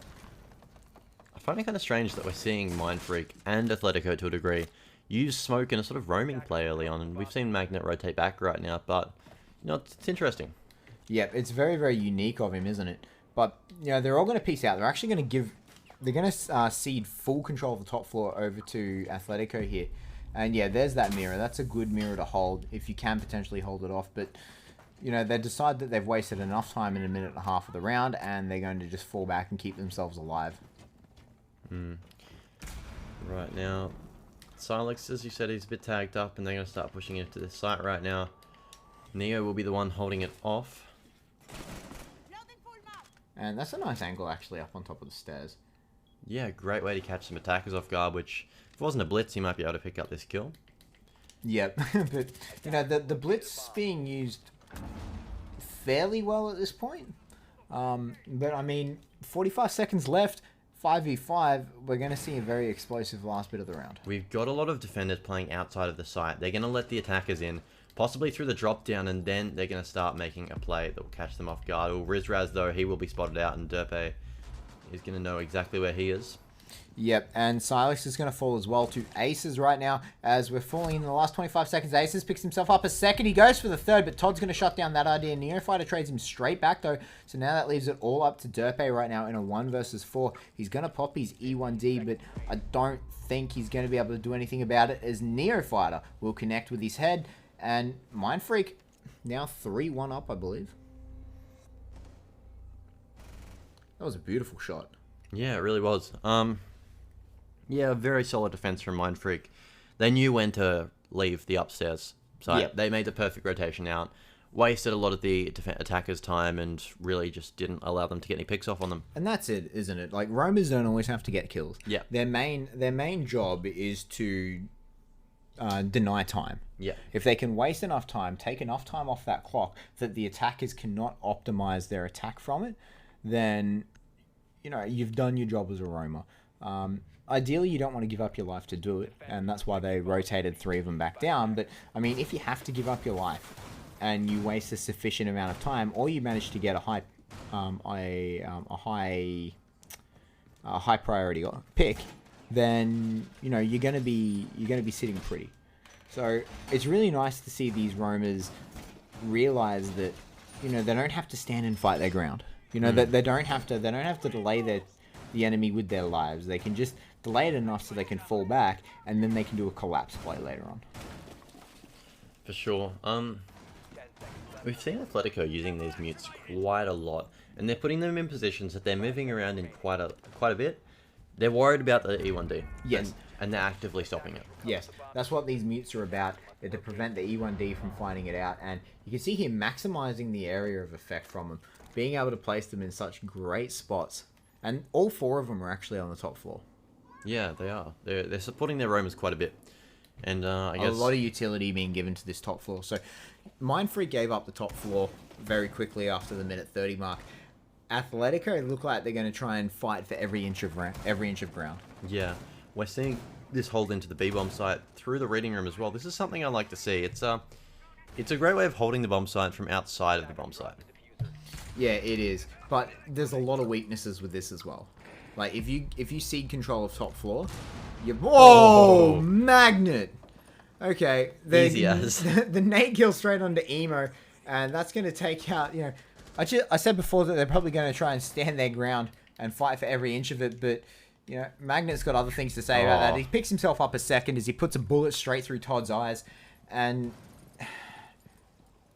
this roam from Athletico has just been single-handedly stopped. Yeah, single-handedly demolished. It's just been pulled apart piece by piece by Magnet, and Lusty now he's upstairs as well. They have He's upset. There's no one. Whoa, that is interesting. That's interesting. Yeah, I don't think I've ever seen that before. That's a new one. But however, Lusty, he's going to be up on top of this hatch, going to see what pressure he can put onto the trainer mining from it. It doesn't give you the greatest of angles. They need to get Magnet in there on that buck to be able to take it out. And I think that's exactly what they're going to be doing. Yeah, so right now, all defenders, they're sitting in the site. Last time we saw in Mindfreak's defense, they were sitting outside the site. Derpe picks up kill onto Lusty, but they were sitting outside the site and trying to invite the defenders in. Right now, though, Uni, Derpe, and Silex, they're almost sitting ducks in a very closed space. Yeah, but the good thing is, Mindfreak have to come through only a certain amount of entry points, right? So they can potentially just hold these entry points off. The incandelas are going to come down. That's going to make it very, very hard, as Ying's actually going to jump his way in. Oh. And Ace is going to get taken out by the Uni there. Magnet's going to trade back to Derpy as Uni's going to get dropped. Not killed just yet. Silex has got the fuser. Yep. Oh, wow. Silex, he's managed to down one. He's killed a second. It's technically a 1v1 right now. He's only interested in finding his Magnet is the only one on the left. But so far, Silex is losing this. He's going to throw out that gas nade. He's got 25 seconds. He pulls himself out of cover. Magnet's going to kill him. And Mindfreak pick up around it by the skin of their teeth. That was way too close right there. Magnet, the MVP of that round, picked up 3 kills very nicely. Wow, I mean... Silex, they left the diffuser in reading room and he ran right past it. Yeah. They had to go and do something about it. Yeah, Silex just had to really just sit there and play time. Right, like he was very much trying to stop the revive, but I think that he should have just, all he had to do was just throw a smoke right down in front of the door and he could have picked it up. He just needed to smoke himself and just chill for a bit, you know? Yeah, like he only had there was 10 seconds left on the clock? It was not a lot of time at all. I don't think they knew that they had the diffuser. I think they assumed that Magnet or someone else would have had it and was trying to go for a plant somewhere else. That's my line of thinking as to what his plan was. Ultimately, though, it's not what happened and it's what got him killed. Yeah, and we're a match point right now. So, you said this was Mindfreak's map pick, and this has been so much more dominant than what Bank was. Yeah, much more one-sided. We saw rounds being traded back and forth, but Mindfreak really... I mean, first 2 rounds, to be fair, that was the Lusty show. Yeah. Like, arguably, Athletico should have had a couple more rounds on the board.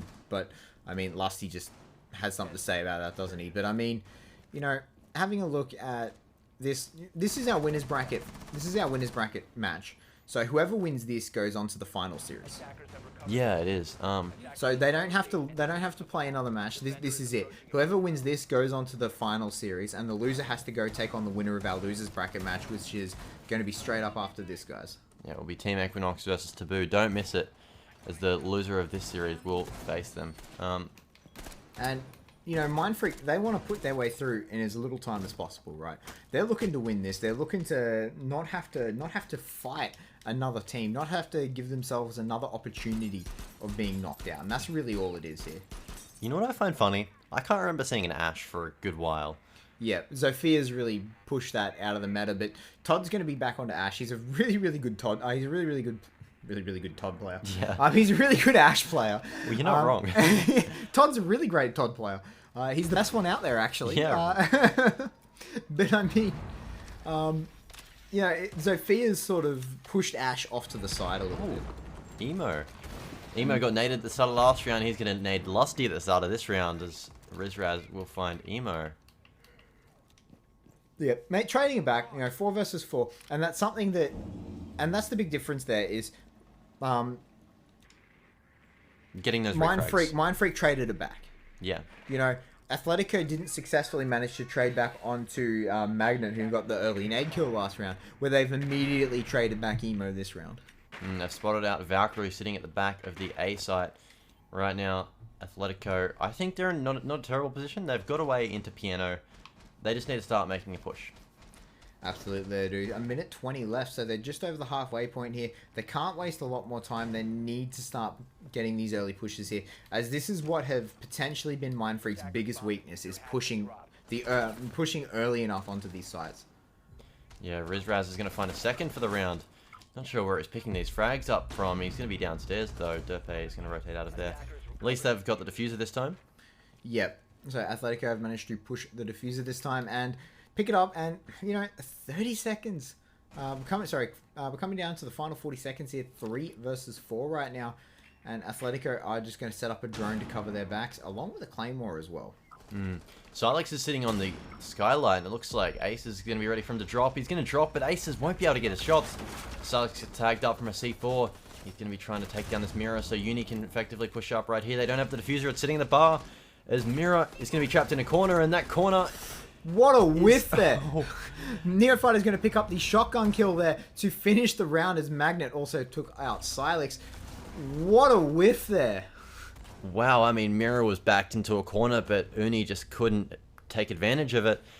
And Mindfreak are going to easily close that one out with a 5-1. Yep, a much, much more dominating performance there than what we saw on the first map. However, Mindfreak going to take it in a 2-0 fashion, 6-4 and 5-1. And, Lusty, he got those 7 kills in the first 2 rounds. He didn't get any kills after that. Yeah. I don't think it really mattered. It was 5-1. But, I mean, it's something to take into account. Yep, and as Mindfreak do successfully move on to our final series now, and Athletico, they drop down into the losers bracket. They are going to be playing the winner of our next match next week. They will, and we'll find out who that is shortly. Next up is going to be Team Equinox versus Taboo. We'll be right back with that, guys. Make sure you stay tuned in, and we will be straight back.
seasons change. Our roads were lined with adventure, mountains in the way couldn't keep us from the sea. Here we stand, open arms. This is home where we are, ever strong in the world that we made. I still hear you in the breeze, see your shadows in the trees, holding on, memories never change.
Games.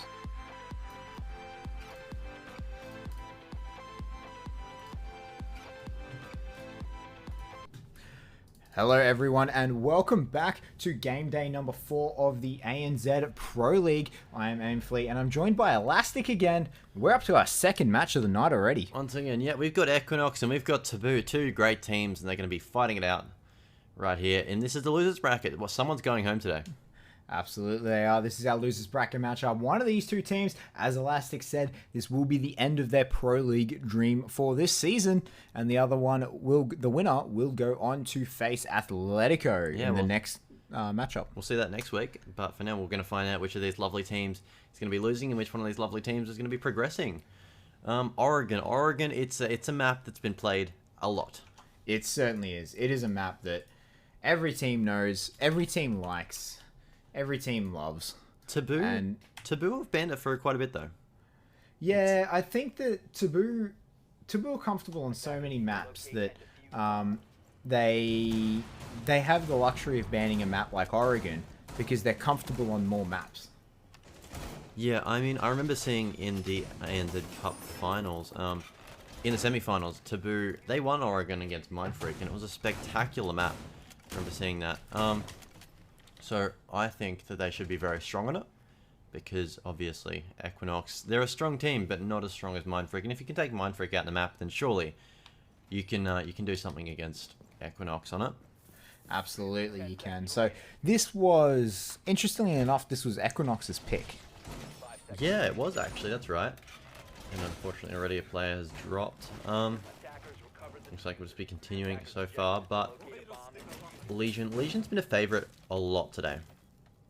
Yeah, Legion. We've seen a lot of Legion on this defense. Try and stop any like blitz or Monty plays that come through. But no rehost has been asked for by Equinox as Northix gets a massive run out to take out Strider, and wow, I'm fairly certain that's just a bit of BM from Northix.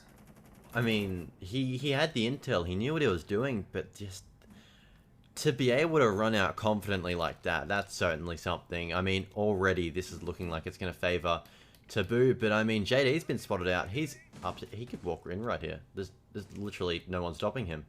Yep, Strider is the only one on the site right now. Actually, I lied, Joey's up there as well. And they're all sort of watching that one direction, so they know what's going to happen. They know what's going to come from that way, but it's... I really don't like the chances of Equinox right now in a 3 versus 5. Yeah, they've been spotted out. This Mirror's in such a strong position that it's going to be hard for them to break on through. Mirror's going to start opening up that master bedroom, but I'm really wondering how Equinox are going to be able to pull this one out of the bag right here.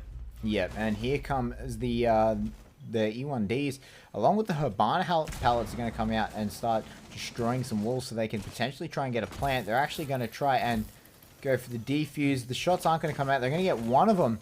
Not the defuse, sorry, but the Mirror does get popped. Crude has got a kill onto Exhibit there. Crude gets himself a second onto Rippy, and that leaves it all up to JD on this Yang. He's going to find Crude, put an end to his rampage, but he's still got 4 people to deal with. This is a big ask for JD. Good player, but I mean, it might just be a bit much. Minute to go, plenty of time. They know where he is, though, because there is a camera in the master bedroom. I'm sure they're watching him on right now. Yep, he can take his time right now. He's under no real time pressure, but there's not really anywhere that he can go that he can catch them by surprise at this point. There's no weak spot. Yeah, in a 1v4, there's nowhere that you can really go that you can pressure and push your way through. It's going to have to be a massive misplay from Taboo for JD to be able to clutch this one out.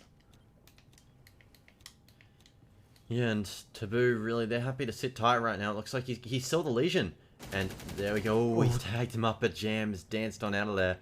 Looks like he's going to go for the chase, and Jam, he's just going to be free kill for him. Yep. But I'm fairly certain he thinks he's now free downstairs, so he's going to come up the white stairs here. They're just going to smoke it out. They got 10 seconds left. He's going to have to charge through that. He does hear one below him, gets into a fight with Northix, comes out on top with that. But, I mean, 11 rounds in his chamber, 5 seconds left. He's going to have to charge straight through the smoke. Strider picks him up easy as you like. Taboo win round number 1. Very easily. Very easily. We still haven't got Panth back in. Really, I'm not liking Equinox's chances right here. They still haven't called for a rehost, which is a little bit odd to me. And in fact, they're picking ops and a site.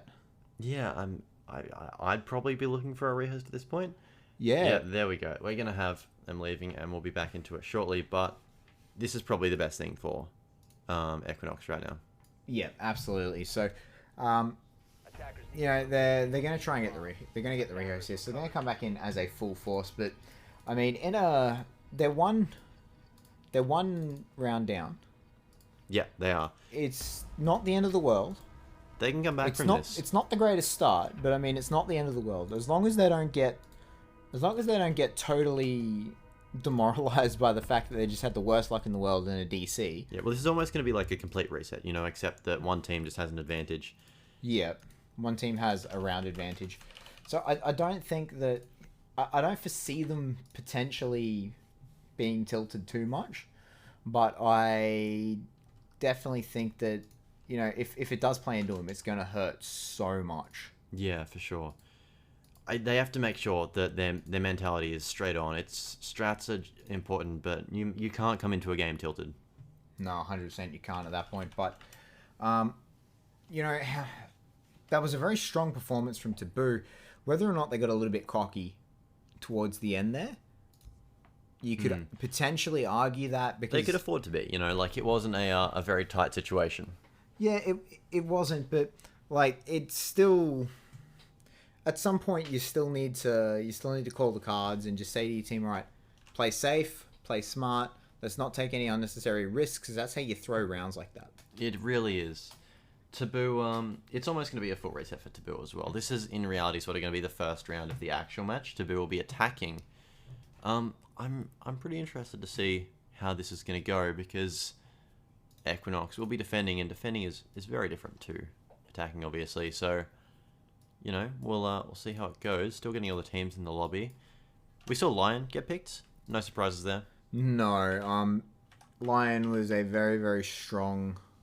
He's been a very, very strong pick this entire week, right? And even I'll be very surprised if we don't see him next week as well. Do you think we're going to see any Finker? We haven't seen it yet, actually. You're correct. No pick rate for her as an operator. I'd like to see it. Yeah, so would I. I'd like to see something. I'd like Some to sort see of it crazy rush strat. Just because we haven't seen it, even if they paired up with a blitz can be devastating. But I mean, like getting a Finker in. We had this argument before. What do you lose when you take out a Finker? Yeah, what do you use drop some utility to gain the Finker? Use some utility from obviously not being able to pick one other op. So you have to evaluate the decision. If you're going for a rush strat, then she might be a better bit of utility than other things. Yeah, that's it. If you're not gonna, I think Finker would be great for zero gaming. Yeah, right, especially on Oregon, because of the way that they uniquely push the basement. Mm-hmm. Yeah, like they're the only team that prefers pushing through construction tunnel through that rear. A blitz teamed up with a Finker rushing through that could be very, very devastating. Just their play style in general, I'd say. It's very aggressive, and Finker's an operator that can suit that, because I'd say the best thing about Finker is the ADS time. Oh, yeah. She removes that. She removes the recoil. She gives you a speed boost and a health increase. It is a bit disruptive, because you can hear your heart pumping in your ears when the Finker buff is active. Being able to revive friendly down players, though, that's like, you don't even have to that use is it. Actually, it's something that is very unique, isn't it? Like, yeah. And it's something that I think is almost a little bit underused. Holding off for the Finkers for those emergency revives. It's almost underrated in a way, I'd say. I guess you don't People are so focused on using it when the team's alive that they forget that when a team's down, you can use it to res someone. They only get 1 health, but I mean, it's better than leaving them down. I'd almost say that you can't really count on a team having you can't really count on your teammates going down to be able to use some utility. That's, in a way, that's what Doc's utility is, though. It 100% is, really. Yeah, but Doc can also heal people, like where Finker just provides a temporary health boost, almost like a shield. Yeah. It's almost you can almost think of it like a shield, like a temporary shield over a health bar or something like that.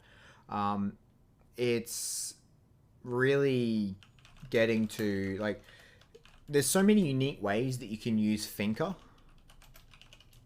Yeah. That I'm actually surprised that we haven't seen someone adopt her especially with Blitz successfully yet. Especially with Blitz, she's a strong operator. Yeah.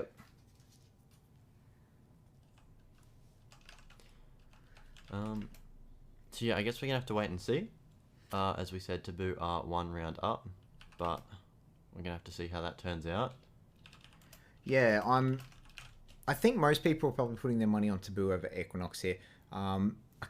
Correct me if I'm wrong, but Equinox was the 8th team in the Pro League.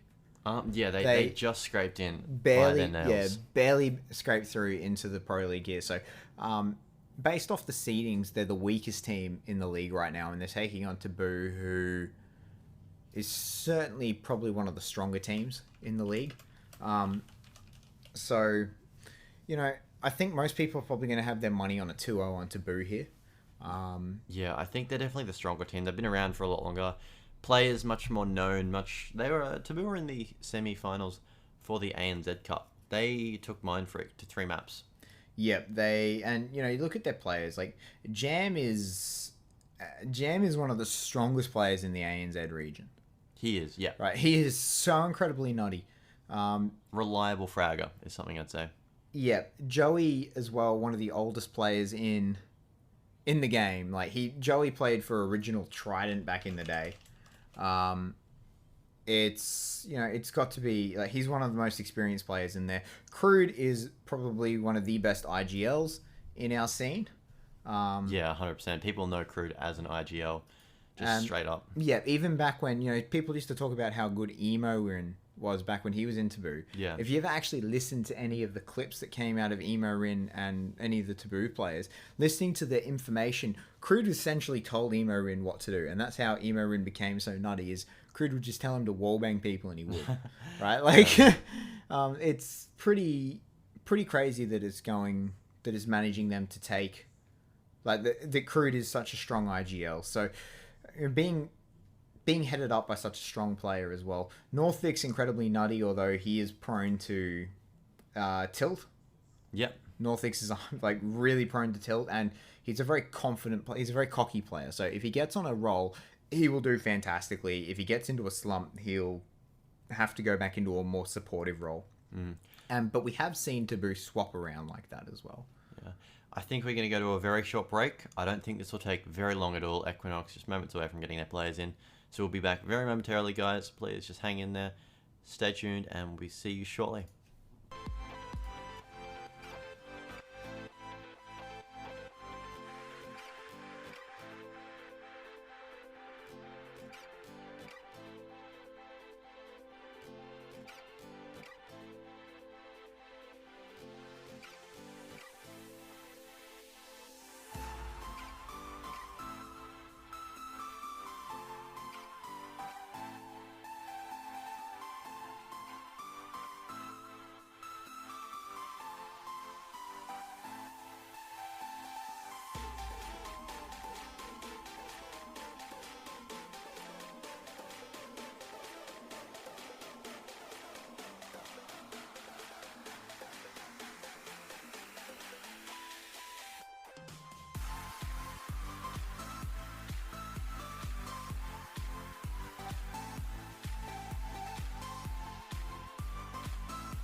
So I said, no, it was supposed to be my pentakill. Why did you do that to me? I killed, I know, 1, 2, 3 for champions. I can't believe you're trolling. No, it was supposed to be my pentakill. Why did you do that to me? I killed, I know, 1, 2, 3 for champions. I can't believe you're trolling. Wait a minute!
Hello, everyone. Welcome back. We are back in as Kirst has finally rejoined again.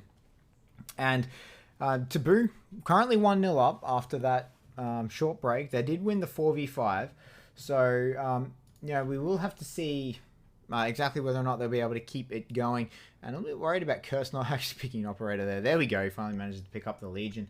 Thought we might have seen another. Another desync there, but unfortunately, no, he's still in there, so that's good. And they're going to be taking the laundry, and yeah, fortunately, he's not desyncing. So it is going to be the laundry and supply room for them. So Equinox is going to favor the basement, where Taboo favored the top bomb site. Yeah, that's interesting.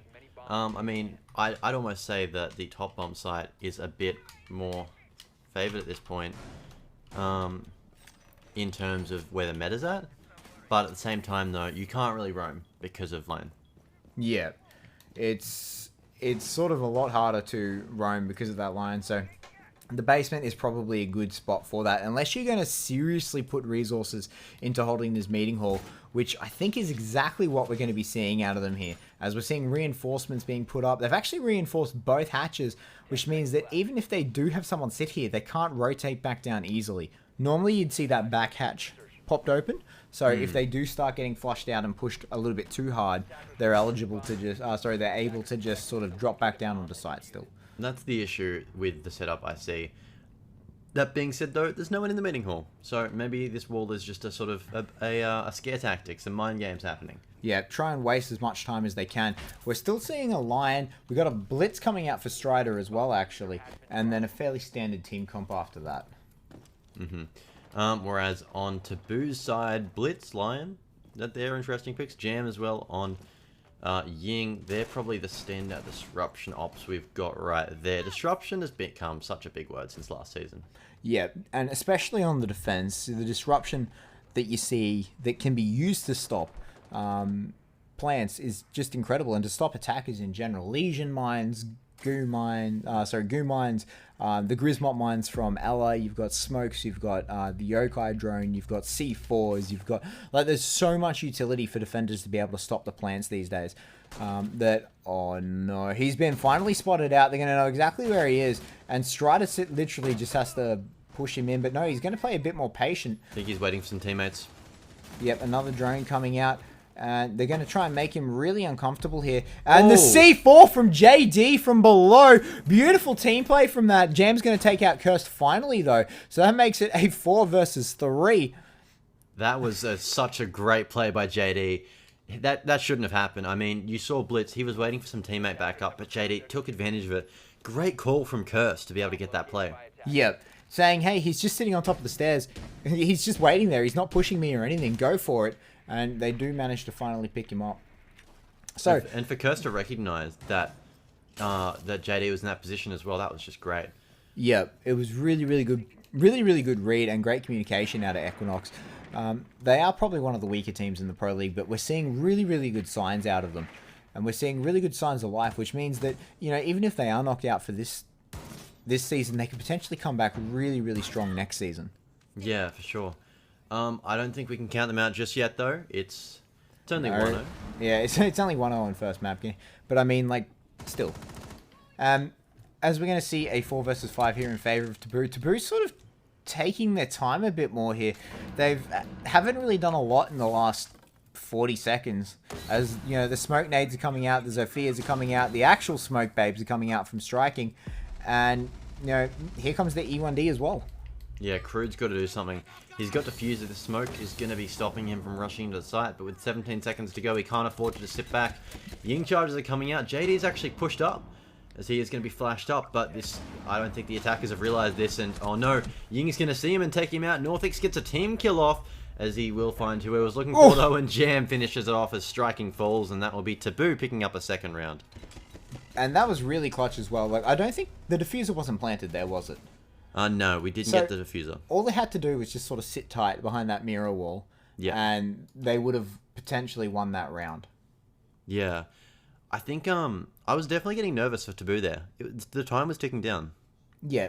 The time was ticking down. If they all didn't peak out so aggressively, I think then it would have been a much different situation. I think that they would have won off the clock. So very tight round won by Taboo. Equinox unfortunately just ceding the round, but Taboo now defending this basement. We'll have to. That's actually a very interesting thing to do straight off the bat, isn't it? Yeah, to me that says they could be opening up this wall and sort of Holding some long angles. yeah, some long angles from the back of meeting, trying to not let people get that stair access. And no, Joey is going to be reinforcing it. Ignore me. Maybe a mirror. That could be something that could go on that wall. Yeah. Trying to hold it with a mirror. And we're seeing just going to be a very, very standard setup here. Yeah, mute jammer so that they will be able to have some freedom when Lion's drone is going. We've seen that quite a bit, just mute being used to sort of counter Lion. Yep. Mute's become almost as big a pick rate as Lion has at this point, hasn't he? Yeah, some teams just will not drop him. Athletico is one of those. Mindfreak used him a bit. Rizraz is playing him, but ultimately, I think, you know, he's a good operator, and he's finally getting a bit more use because of this counter.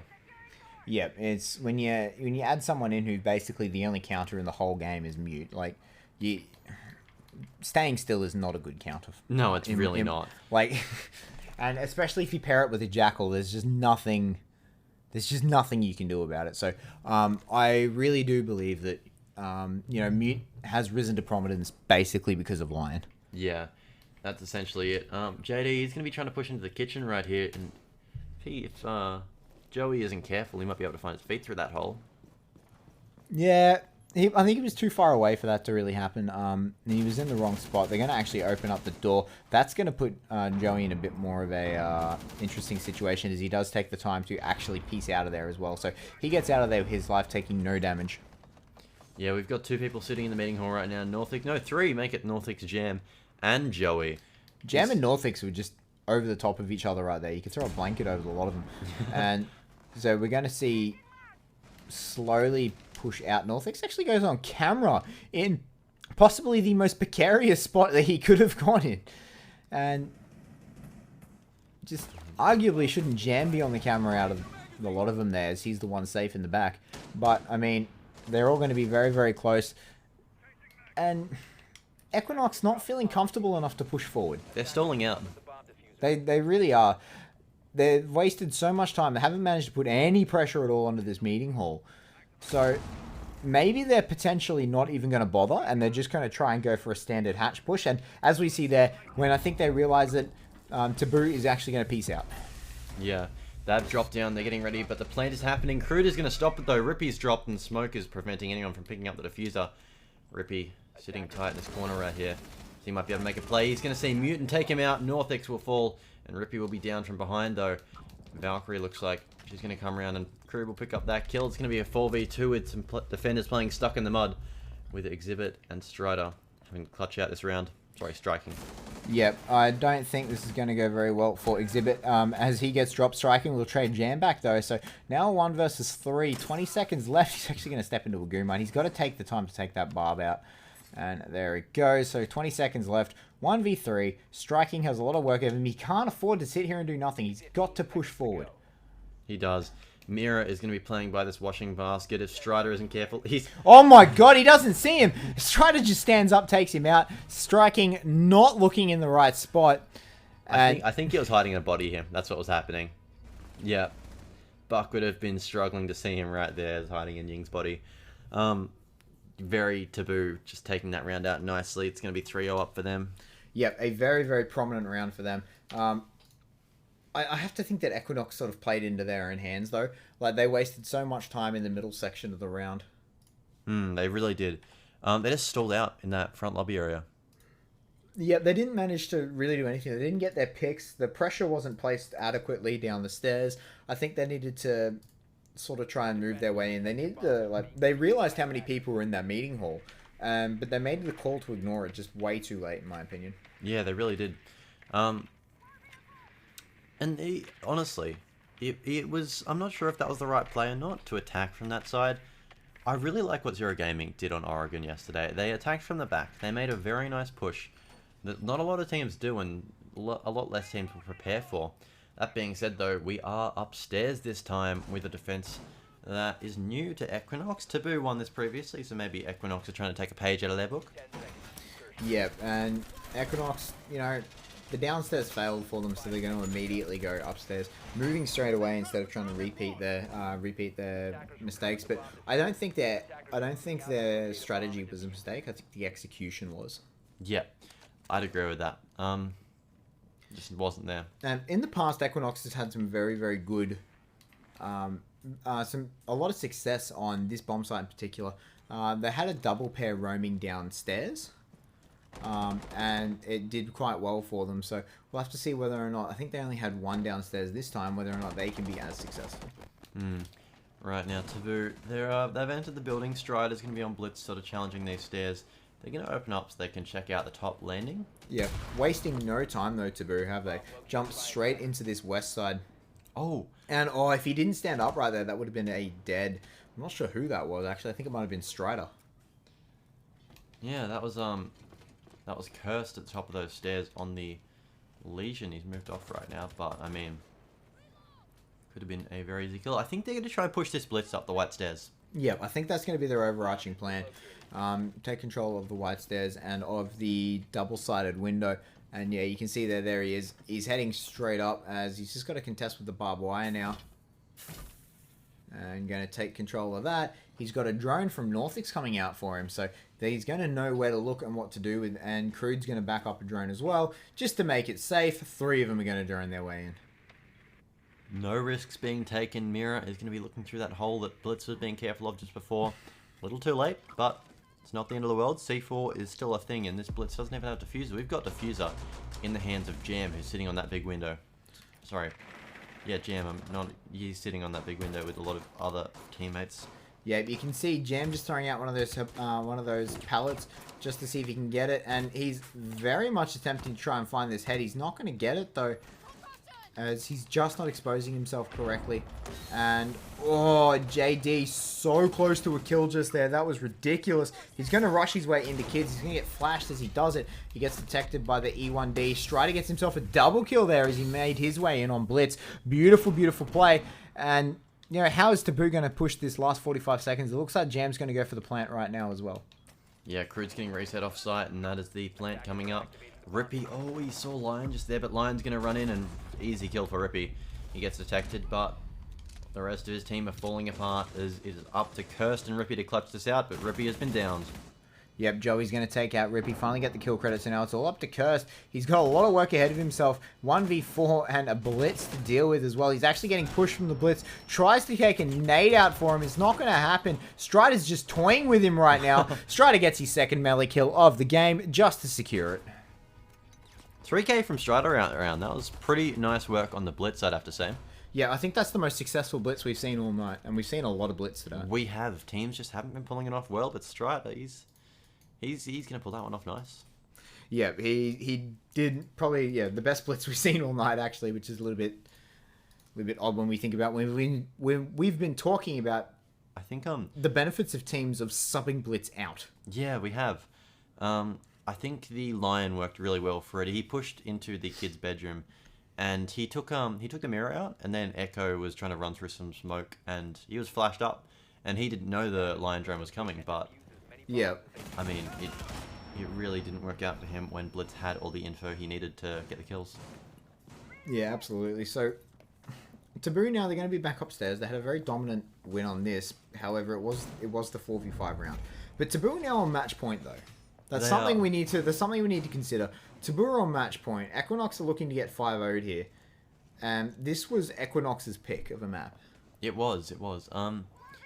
I think right now Equinox really need to evaluate what's happening because they're just getting picked apart by Taboo. It's it. Taboo are just taking the kills and it's really making it easy for them in executing their strategies for the rounds.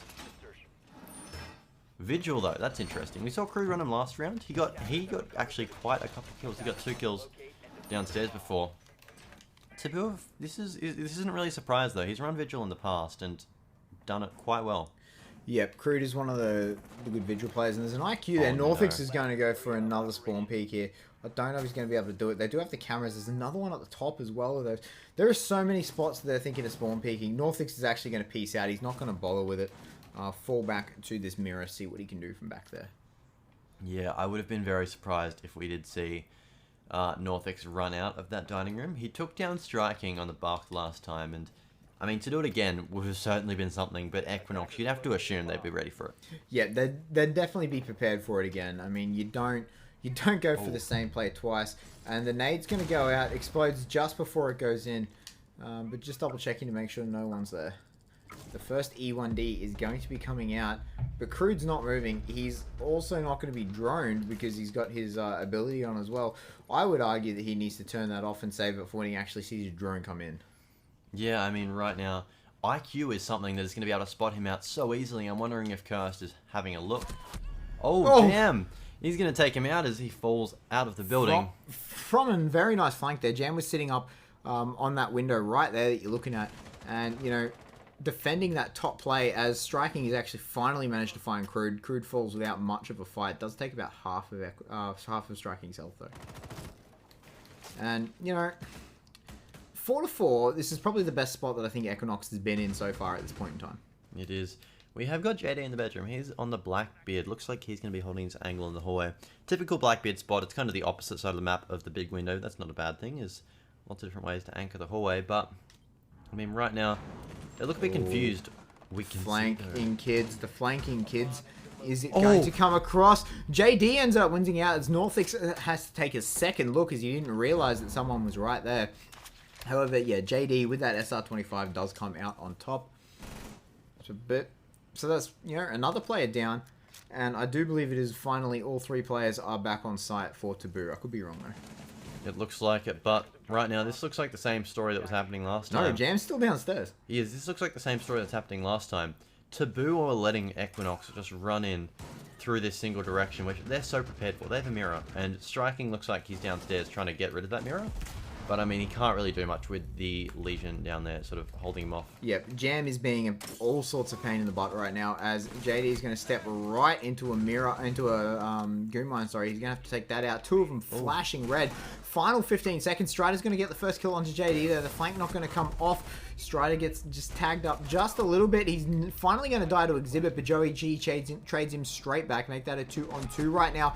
As Striking's going to take down Joey. As Joey got aggressive, but Jam trades him straight back, coming up the white stairs. The plant has gone down, so now things are going to turn around slightly for Equinox as Rippy will take it out, and Equinox takes their first round of this game with their backs to the wall. Get their first round win. They certainly are. 4-1. As they're not going to get 5-0. That's a good sign. I like that. They still have some fight left in them. Signs of life. It's good. Yeah. I think they won that round simply because they got a lot of early picks later in the early stages of the round, and then when they got to that stage where they were planting, there was a lot less resistance in the bomb site to them that they could sort of walk in, get that plant going after they got a pick or two, and from there they just clutched it out. Oh, 100%. So Equinox, you know, the fight in them not being rolled over is brilliant, right? Like, just for them to be able to say, no, we will not die, we will not go quietly into the night. They will manage to pick up a round win. Even if Taboo does win this round, Equinox can be proud of the fact that they didn't just slump over. Yeah, 100%. Right now, speaking of this round, I think it could go either way. We've seen that last time on this site. Taboo, it was pretty close. It was pretty close, yeah. Taboo won.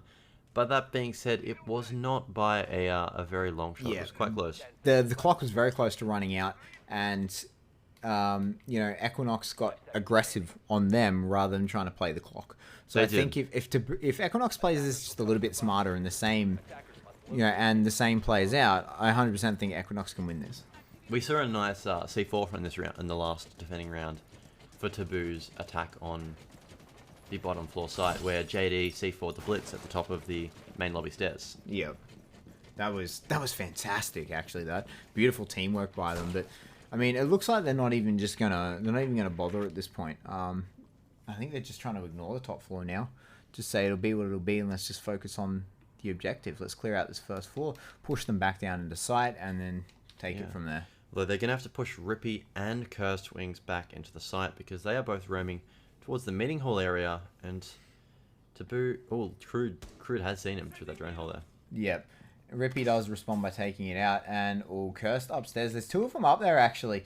If he could be patient and manage to get a decent flank here, he could potentially do a lot of damage. Like, if he impacts that right now, he 100%... Oh, he's going to impact the wrong way.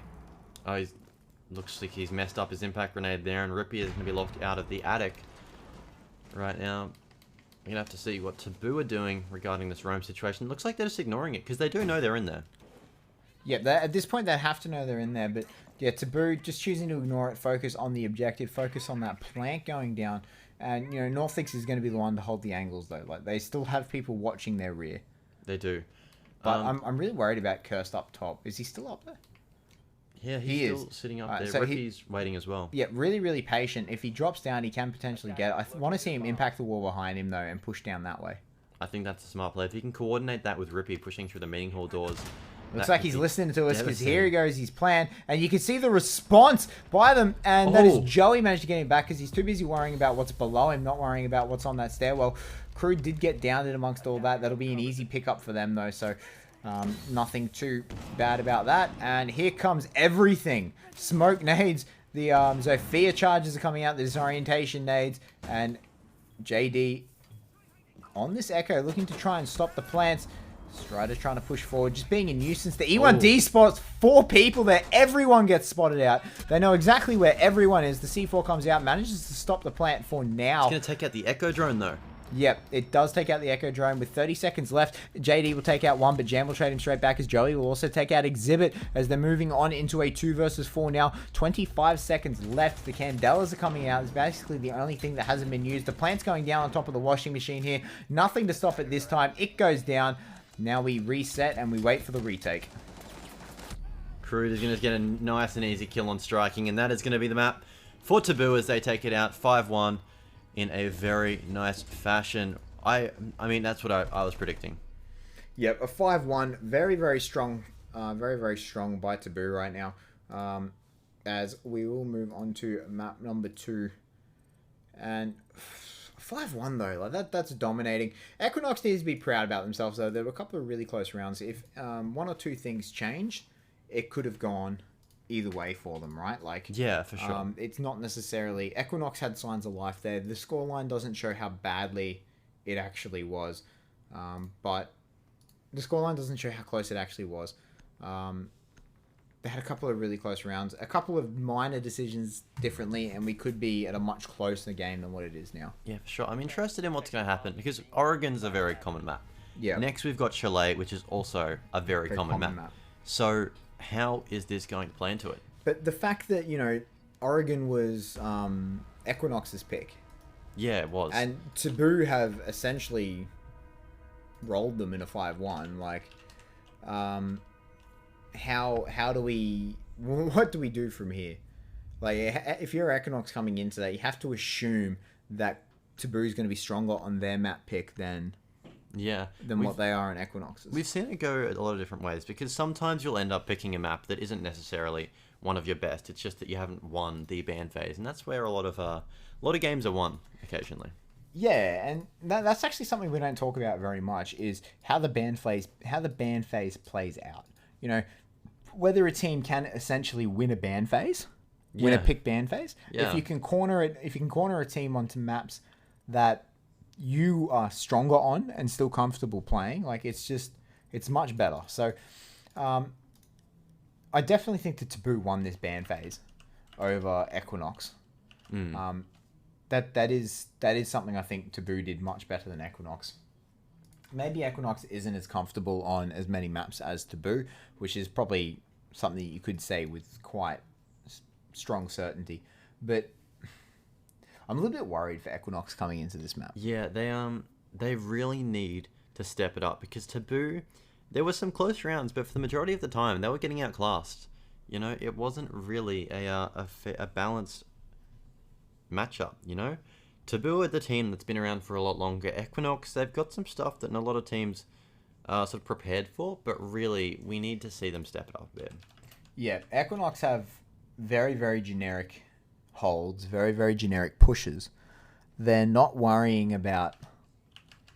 they're not doing anything unique. They're not doing anything that could potentially take Taboo off surprise here. They are... You know, they're simply doing the stock standard generic stuff, which Taboo knows how to play against. Yeah. So we're going to be heading into the next match now. This is Chalet, and we're going to see how this pans out. Oh yeah, this should be good fun. As I'm fairly certain Taboo will take this one pretty confidently, but I want to see the fight that Equinox can put up. And yeah, I want to see them come back from this. Yeah, I want to see them, because Equinox are a relatively new team in regards to how they got thrown together. New doesn't necessarily mean bad as well. Yeah, but it does mean that they don't have the same mental fortitude that a team like Taboo will have. Right, 100%. So Equinox could be pretty down after that 5-1. And I want to see how strong mentally they'll be in being able to bring this one back. Whether or not they can calm down, that whether or not they can focus on what needs to happen for them to win rather than focusing on mistakes. Yeah. So looking at the operator picks, we're going into the kitchen and trophy room. Yesterday we saw Chalet played, and Lion was a beast on it. We saw some Glaz being played as well from Darksided. That matchup was characterized a lot by the bomb side pick we saw. A lot of teams, we saw Kitchener Trophy picked so much, and then finally when a team did go downstairs, they won their defenses. Yep. it was almost a little stubborn, wasn't it? Yeah. By the teams, just Kitchen Trophy, but finally we ended up seeing a downstairs defense, and they ended up winning it. And after that, we just sort of saw the whole tune change of the map. But I'm interested to see that we don't have a Jackal, because we know there's going to be roamers, right? And the Jackal Lion combo, we've been talking about it so much because it is just so strong. It is so oppressive on the defense, on the defenders, that you can't roam if they have a Jackal. So it simply just negates the whole thing, because you can Jackal them, you can set off the Lions, and then you can get the Jackal scans, and then you push the roamers, right? And they have to either move and get exactly where they're moving to, or they can sit still and just get pushed. Yeah, for sure. Which is a lose-lose situation. I like seeing Joey on Blackbeard. I know that he's a great Blackbeard player. Blackbeard and Glaz. Honestly, I'd say this map, probably a bit... Well, I mean, okay, it's good for Glaz and Blackbeard. Depends on what you're doing. We saw a lot of teams yesterday pushing through these doors with the Glaz into the dining room, and that worked amazingly. It was a great pinch onto whatever they were doing from Trophy and just buck work above. I liked it. That's probably what I would prefer over seeing a Blackbeard in a more typical spot, such as anchoring the Trophy window. Ooh, and the Roamers here, they managed to pick up one, but Jam trades Curse straight back. Rippy is left on some about half health here. But Taboo have wasted very little time in trying to take control of the map. Ooh. Rippy gets himself a second as Jam has traded back striking, so we're still on a 3-for-3. Rippy doing a lot of work for him right now, and Taboo are going to have to deal with him in this library, or else he's going to continue to pick them apart. He's going to get tagged up by Jam once more, but what is he going to do about this? Ooh, he's dancing with a lot of people right now.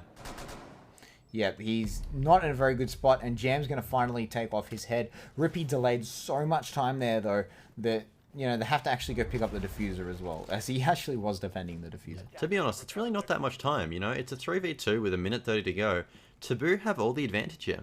But with how long he was caught out for, it took them a long time to flush him out. Like, they knew where he was from about the 30-second mark in the map. Yeah. And now Joey, he's going to be pushing in through that spot that we talked about Glaz is playing before. Now it's sort of turning around, and we'll see if it works out for him. I think it is such a great spot because it's so hard to stop people pushing in through this doorway when they've got some cover in front of them.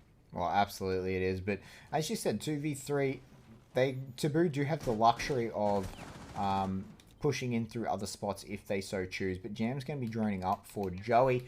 So that just leaves Crude to see where Crude's pushing from. And it looks like he's upstairs. It does. I'm noticing that we have an Echo on the side of Equinox, and if Taboo let it around and get too close, then this could really be something that loses it for them. Yep. And they know there's Valk cams. Maybe they're looking for it. He's actually going to drop the diffuser, so Jam can pick it up and go for the plant. Oh, and they found it so quickly. That is not good. Oh. A beautiful shot from Joey will remove JD's head. Now that makes it a 1-versus-2. 1-versus-2 as Exhibit has actually managed to drop Crude there. But Jam is currently going for the plant. He has to deal with this Blackbeard. He just didn't manage to stop the plant. The plant goes down 1-versus-1. Blackbeard versus an Echo here. I have to say this favors Blackbeard, considering Blackbeard has a face shield. And, Exhibit...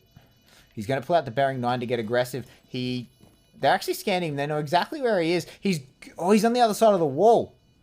And he's going to get aggressive, but Joey's going to win it. And Taboo win the first round there in a very, very tight fashion.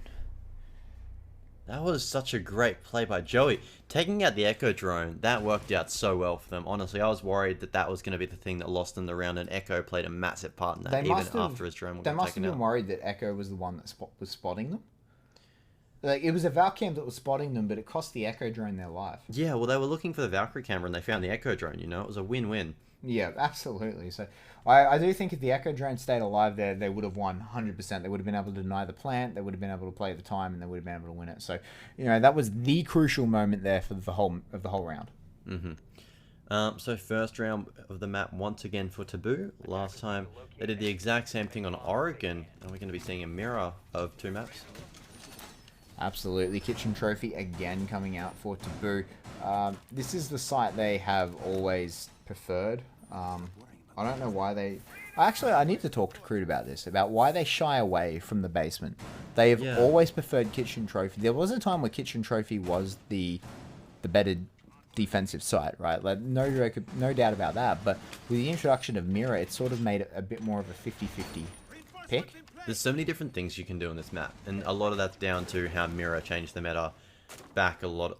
It's a long time ago Mirror was introduced now. Yeah. Forget. But it's just... It's interesting that, Taboo have vehemently stuck with Kitchen Trophy. Yeah. And some teams still do prefer it for whatever reason. I've never asked Crude about why Taboo prefers it. Yeah. Exhibit's going to be on IQ. He saw him mark out a Valkyrie camera for his team to take out just before. Interesting, they've got a Valkyrie camera sitting in... Library. Yeah. When there's no one else underneath library for a C4. They've got people playing, and actually this is the reason. They've got Jam and Northix playing over at the master bedroom side, and they've been able to realize that they're going to be pushing through the library and leaving the master alone, because they haven't noticed anyone pushing from the master balcony just yet. Yeah, so this is interesting from Taboo. They don't have a way out of here, right? Like, if Equinox just managed to... If Equinox finds them, all they have to do is just hold them there. Right? Their lives are basically forfeit. They don't have an easy way of getting out unless they're going to jump down out off the balcony and back into the basement. At that stage, it's about how much time they can waste. I think JD is going to be able to pinch them really well on this balcony if he decides to open this window up. Yeah, and they're slowly droning it out. We can see that they're getting more and more intel. They're getting more and more of the map across, and Exhibit is actually going to find Northix. So now they know where Northix is. He's got no way out of here. Oh, yeah. Wow. That is bold by Exhibit, but JD's going to take out Northix as he does try to get out by jumping out of the window. It's not going to work for them, but they still have another one up there. And how are they going to deal with him? Yeah, Jam, he's hovering over that hatch. He's ready to make a retreat. We can see the Crude as well. He's on these main lobby stairs. He might be able to pull up a nice flank on Blackbeard, who might have his back turned. But what is going to be done about Jam is the question right now. Yeah, and it does look like JD is going to be the one to push Jam in. And he is so ready for a drop. There it is. As he gets droned out, he just drops it, places a lead, and places a Goon Mine down for himself as well as to get himself a safe retreat. But Crude is going to be the next big show of this whole match. Yeah, and right now, he can pull off an easy flank on Exhibit, who's not even looking his way. He's worried about the bar. Rippy is upstairs and could potentially reply, though. Yeah, he could. He's going to finally take out this barbed wire with a grenade, I'd assume. I'm just waiting for Crew to come up here because there's 2 people in the main lobby right now. Whoa, what? Equinox is going to take down JD. I mean, that's a big mistake. Because right now, if Crude comes up these stairs and takes him down, there's going to be no refrag on offer. But that was unfortunate. That's the Blackbeard that gets shot in the back of the head. Strider's going to find Curse. Crude has finally moved up, found Rippy. That leaves it in a 2 versus 4 right now. Exhibit is not sitting in a good spot. Crude could potentially come in off his flank as well. And he's going to find Strider as Strider is not careful. He's going to have to go back for the diffuser. Crude knows it's there. Crude's going to shoot him in the back. He's going to get covered off by Strider as his teammate. But Joey's going to take out Exhibit as Crude takes out Striking. And that is round number 2 going to Taboo in a very dominant fashion. Really nice stuff by Taboo. They're consistently closing out the rounds. And in very good situations, Equinox's push upstairs, they took way too long, and then they didn't make the right rotation downstairs. And I mean, JD, I'm not sure what he was doing Exhibit. I'm not sure what happened with that TK into JD. Yeah, to me that just seemed like maybe he was trying to like put down some cover fire or something, and JD ended up walking in front of him or something like that. But it was a very odd thing to happen, and it really shouldn't have, right? Yeah. Like, that was a bit ridiculous. Blackbeard's really important as an operator, and in that situation, it wasn't something that should have happened. Because you need Blackbeard to pioneer that push into kitchen, and he just wasn't there to do it. And Exhibit just sat back and held that angle for so long that time really ticked down and just fell out of their hands. Yeah, it really did, and I think you can attribute. We had this discussion yesterday where there was a team kill by Shade. Yeah. And I made the argument that Shade didn't lose the round for his team. Oh yeah, 100%. I 100% think that this team kill lost them the round. 10 seconds remaining. Yeah. Crude's flank as well was really influential. I liked what he was doing. He picked up 2 He was kills very from patient that. for it. He really was. If he pulled that trigger a tiny bit earlier, could have changed a lot of things. But he just, perfect execution. Yep, absolutely. So, we're going to see another kitchen trophy defense here. A second try from Equinox. I almost want to see them do some crazy sight just to catch Taboo off guard, because whatever they're doing isn't working. Yeah, I don't think... As I said before, Equinox is incredibly stock standard, right? Like, they play a very stock standard game. Very standard bomb size, very standard setups, very standard pushes, very standard operators. I don't think we're going to be seeing anything crazy from them at all, but which is a shame, because I do believe that it is what they need to do if they want to win this. For sure. They've got some people playing upstairs, and I'm worried that Northix might just go for a wallbang onto Cursed right here, because that is definitely an option available to him. Cursed could get caught out. The E1D goes out to see what they can find. Cursed is in a world of pain. He is actually going to manage to slip out. But I mean, Taboo is sort of pushing from everywhere right now. They've got people outside every single window, every single site. Cursed has actually been down from all this. He is going to get tagged out, and his life is going to be forfeit. His Jam's actually going to take out Rippy. There's no way they're going to pick up Curse now. Jam gets the kill credit for that as well, though. Jam has been fragging so much when attacking these top floor roamers. It's crazy. Yeah, he's done tremendous work to help clear out these roamers. And a 3 versus 5, so now all efforts are going to be focused on dealing any picks that they can find here right now. And Jam on this sledge. He's swinging this hammer around left, right, and center. He's going to be scaring any defenders sitting downstairs, and there we go, Striking, trying to get that C4 to clear him out. Yep. Striking playing with fire a little bit there. Doesn't manage to find it though, and he manages to get out alive. But his life is essentially going to be over as soon as they sledge the right part of the map. He's got so many angles to watch right now. It's not going to be good news when someone pushes him on the same floor. No, and they actually have a buck as well. Like, Strider could get up there and do some damage from above as well. Which, yeah, you can see here he's going to be opening up Master Bedroom. And Joey is going to get Striking. As Striking tries to move out of the way, but, you know, Joey there to cover off the rotation. And 2 versus 5 now. I'll be very surprised if Equinox can manage to pull something out of the hat here. Oh, JD is going to be forced to stand still right here, and these buckholes, he is dancing so close to death right now.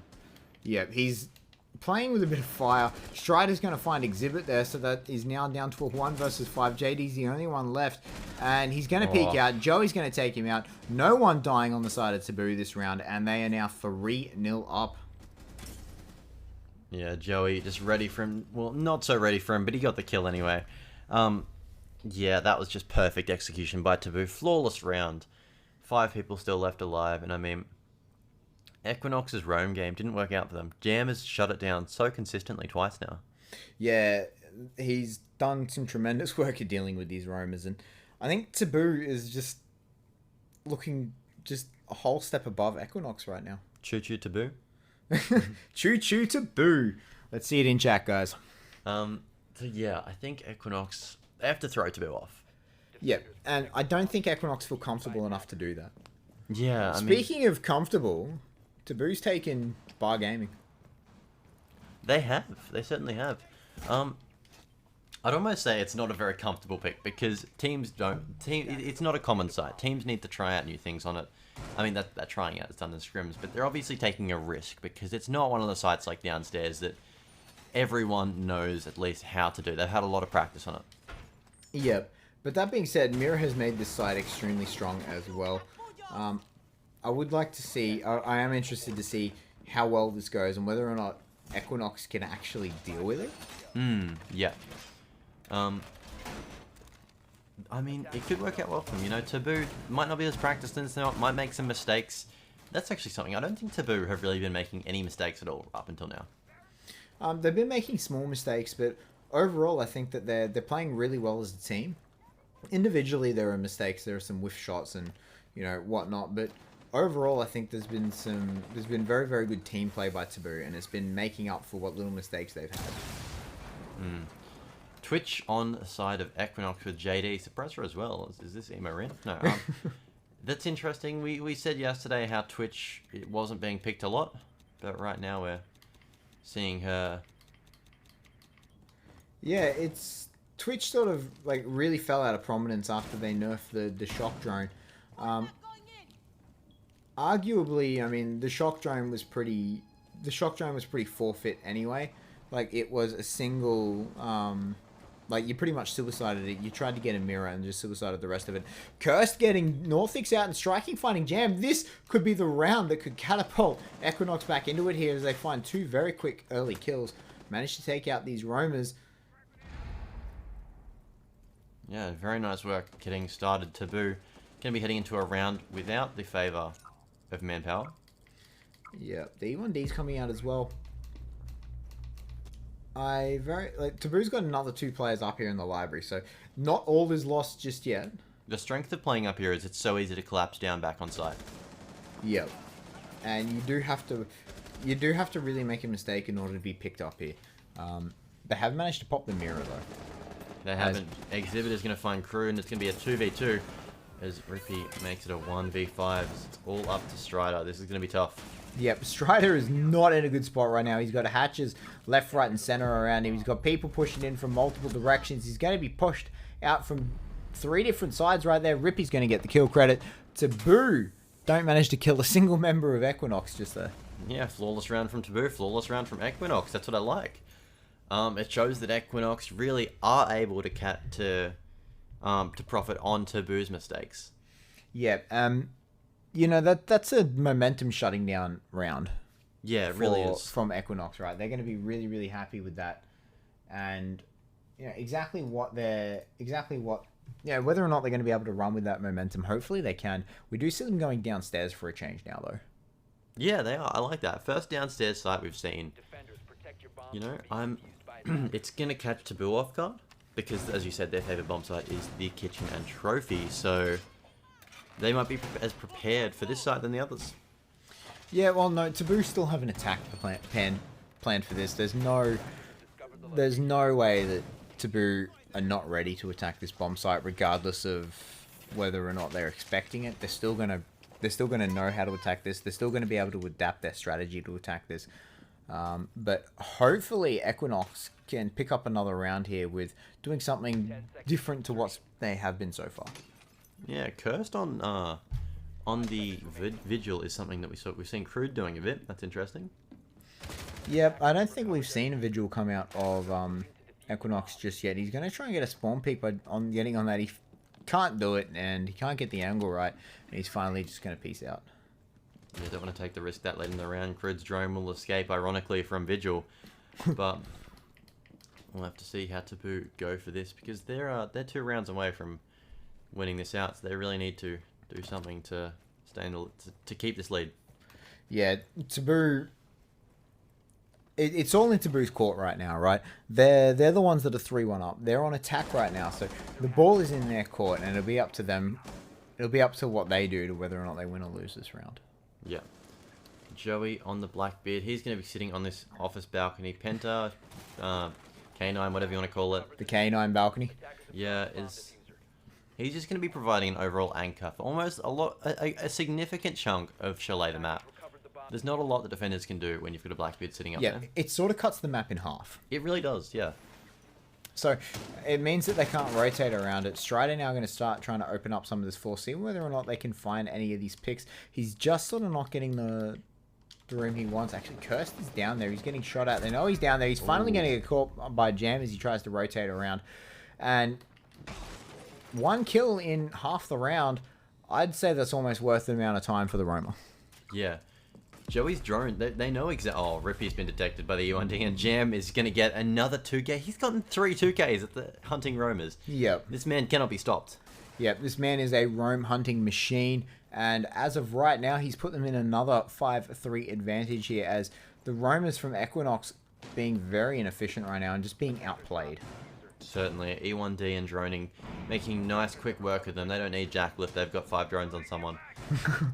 That is true, and we're gonna have to see how the 3 anchors can hold off here, because it's sort of in a bad, it's a bad spot for an anchor to be, right? When your anchor is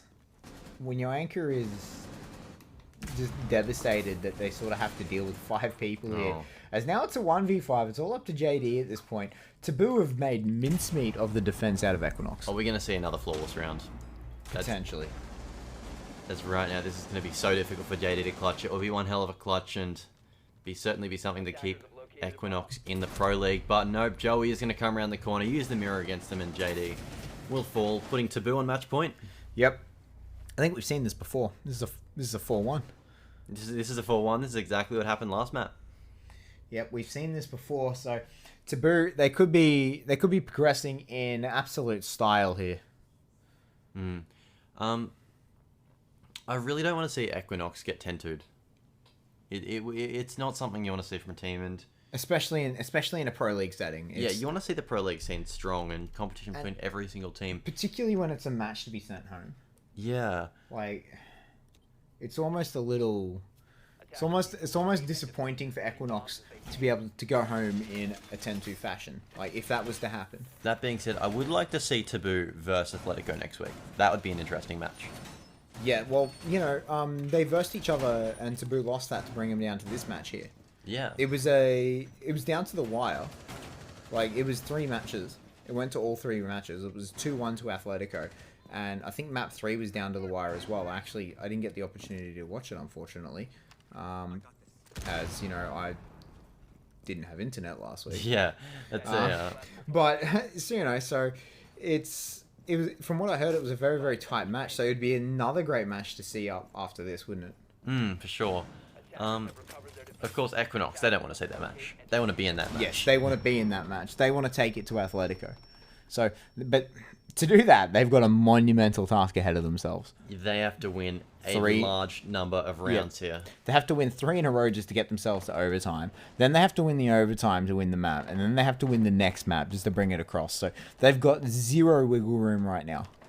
What I'm saying, though, is we've got an Ashe and we had an IQ a second ago. We have a very frag-heavy lineup that Exhibit is not in, as he just died, unfortunately. Maybe Equinox are trying to change it up, trying to get these frags and put the pressure on Taboo when they manage to collapse onto the site. Yeah, well, Taboo have been playing a better strategy game than what Equinox have been. So if you remove that and try to play the gun game, see what happens. But at the moment, it seems like Taboo's playing a better gun game too. Yeah, they're really not getting outclassed at all just yet. I'm really struggling to see how Equinox, and another one from Northix, is not putting Equinox in a good spot in this round. No, a 2v5, that would be an angle and a half. Oh, Northix is actually going to find him. Curse isn't going to get that. So it's all up to Rippy right now. And, oh no, from the sides, the runouts, the crossfires. Taboo is trying to bring it to him with 1:30 left. Yeah, I mean, Rippy, good player, but I just don't think he's going to be up to this one. There's a lot. It's a very big ask, and Taboo it's a 5v1. Is it going to be 4 flawless rounds in a row? Yeah, Taboo's slowly pushing him in, right? They know he's in the library. They're slowly pushing him, and they're slowly suffocating where he can go, what he can do. Crude's pushing in from underneath here. Oh, almost a wall bang out of Northix there. Northix is getting hungry for these kills right now. He's just going to play a bit more silent as Crude is going to come up. They need to wait for Northix to reload before they do decide to push their way forward. Crude can see his gun barrel, but he's just waiting. And there it is. That's going to be game. Crude's going to find his head. 5-1 for Chalet. A 2-0 overall for Taboo. They're going to be moving their way forward. And they're going to be versing Athletico next week. They're going to be versing Athletico next week. But Equinox, they're going to go home. They join Tahoot. No, not Tahoot. They join SYF. Yeah, they do. As the team as the 2 teams that have been knocked out of the ANZ Pro League first. So a 10-2 fashion, very, very dominant by Taboo. A very, very good game by Taboo. I don't think they should. They should be extremely happy with themselves. It'd be interesting to see Equinox. They showed some really good signs of life, though. They did. Before the match, you talked about Joey's fragging abilities and Jam. We saw some great fragging from those two players. Yes. I certainly think they can be happy with that. Absolutely. Great match overall from Taboo. Equinox, really, they have to come back, watch the VOD, and learn from some things, because I think they're in the Pro League, but they definitely need to improve a bit until they're up to the standard of teams like Taboo. Absolutely, guys. And that's going to be it for tonight from us, guys. Next week, we're actually going to be live Wednesday. There's been a change of the schedules. It will be Wednesday, the 28th of September, is match day number 5. Studio cast from the ESL studios in Sydney. And I'm not exactly sure he'll be there just yet, but, it'll be an exciting match day nonetheless. Yep, and that's all happening from Wednesday next week, guys. Make sure you tune in 7 p.m. Australian Eastern Daylight Time to catch all the action next week, and we'll see you guys then. Catch you guys.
Take me away from home. Show me all the places I've never known. And we'll chase the night. Race all of these broken dreams in flight. And we'll fly.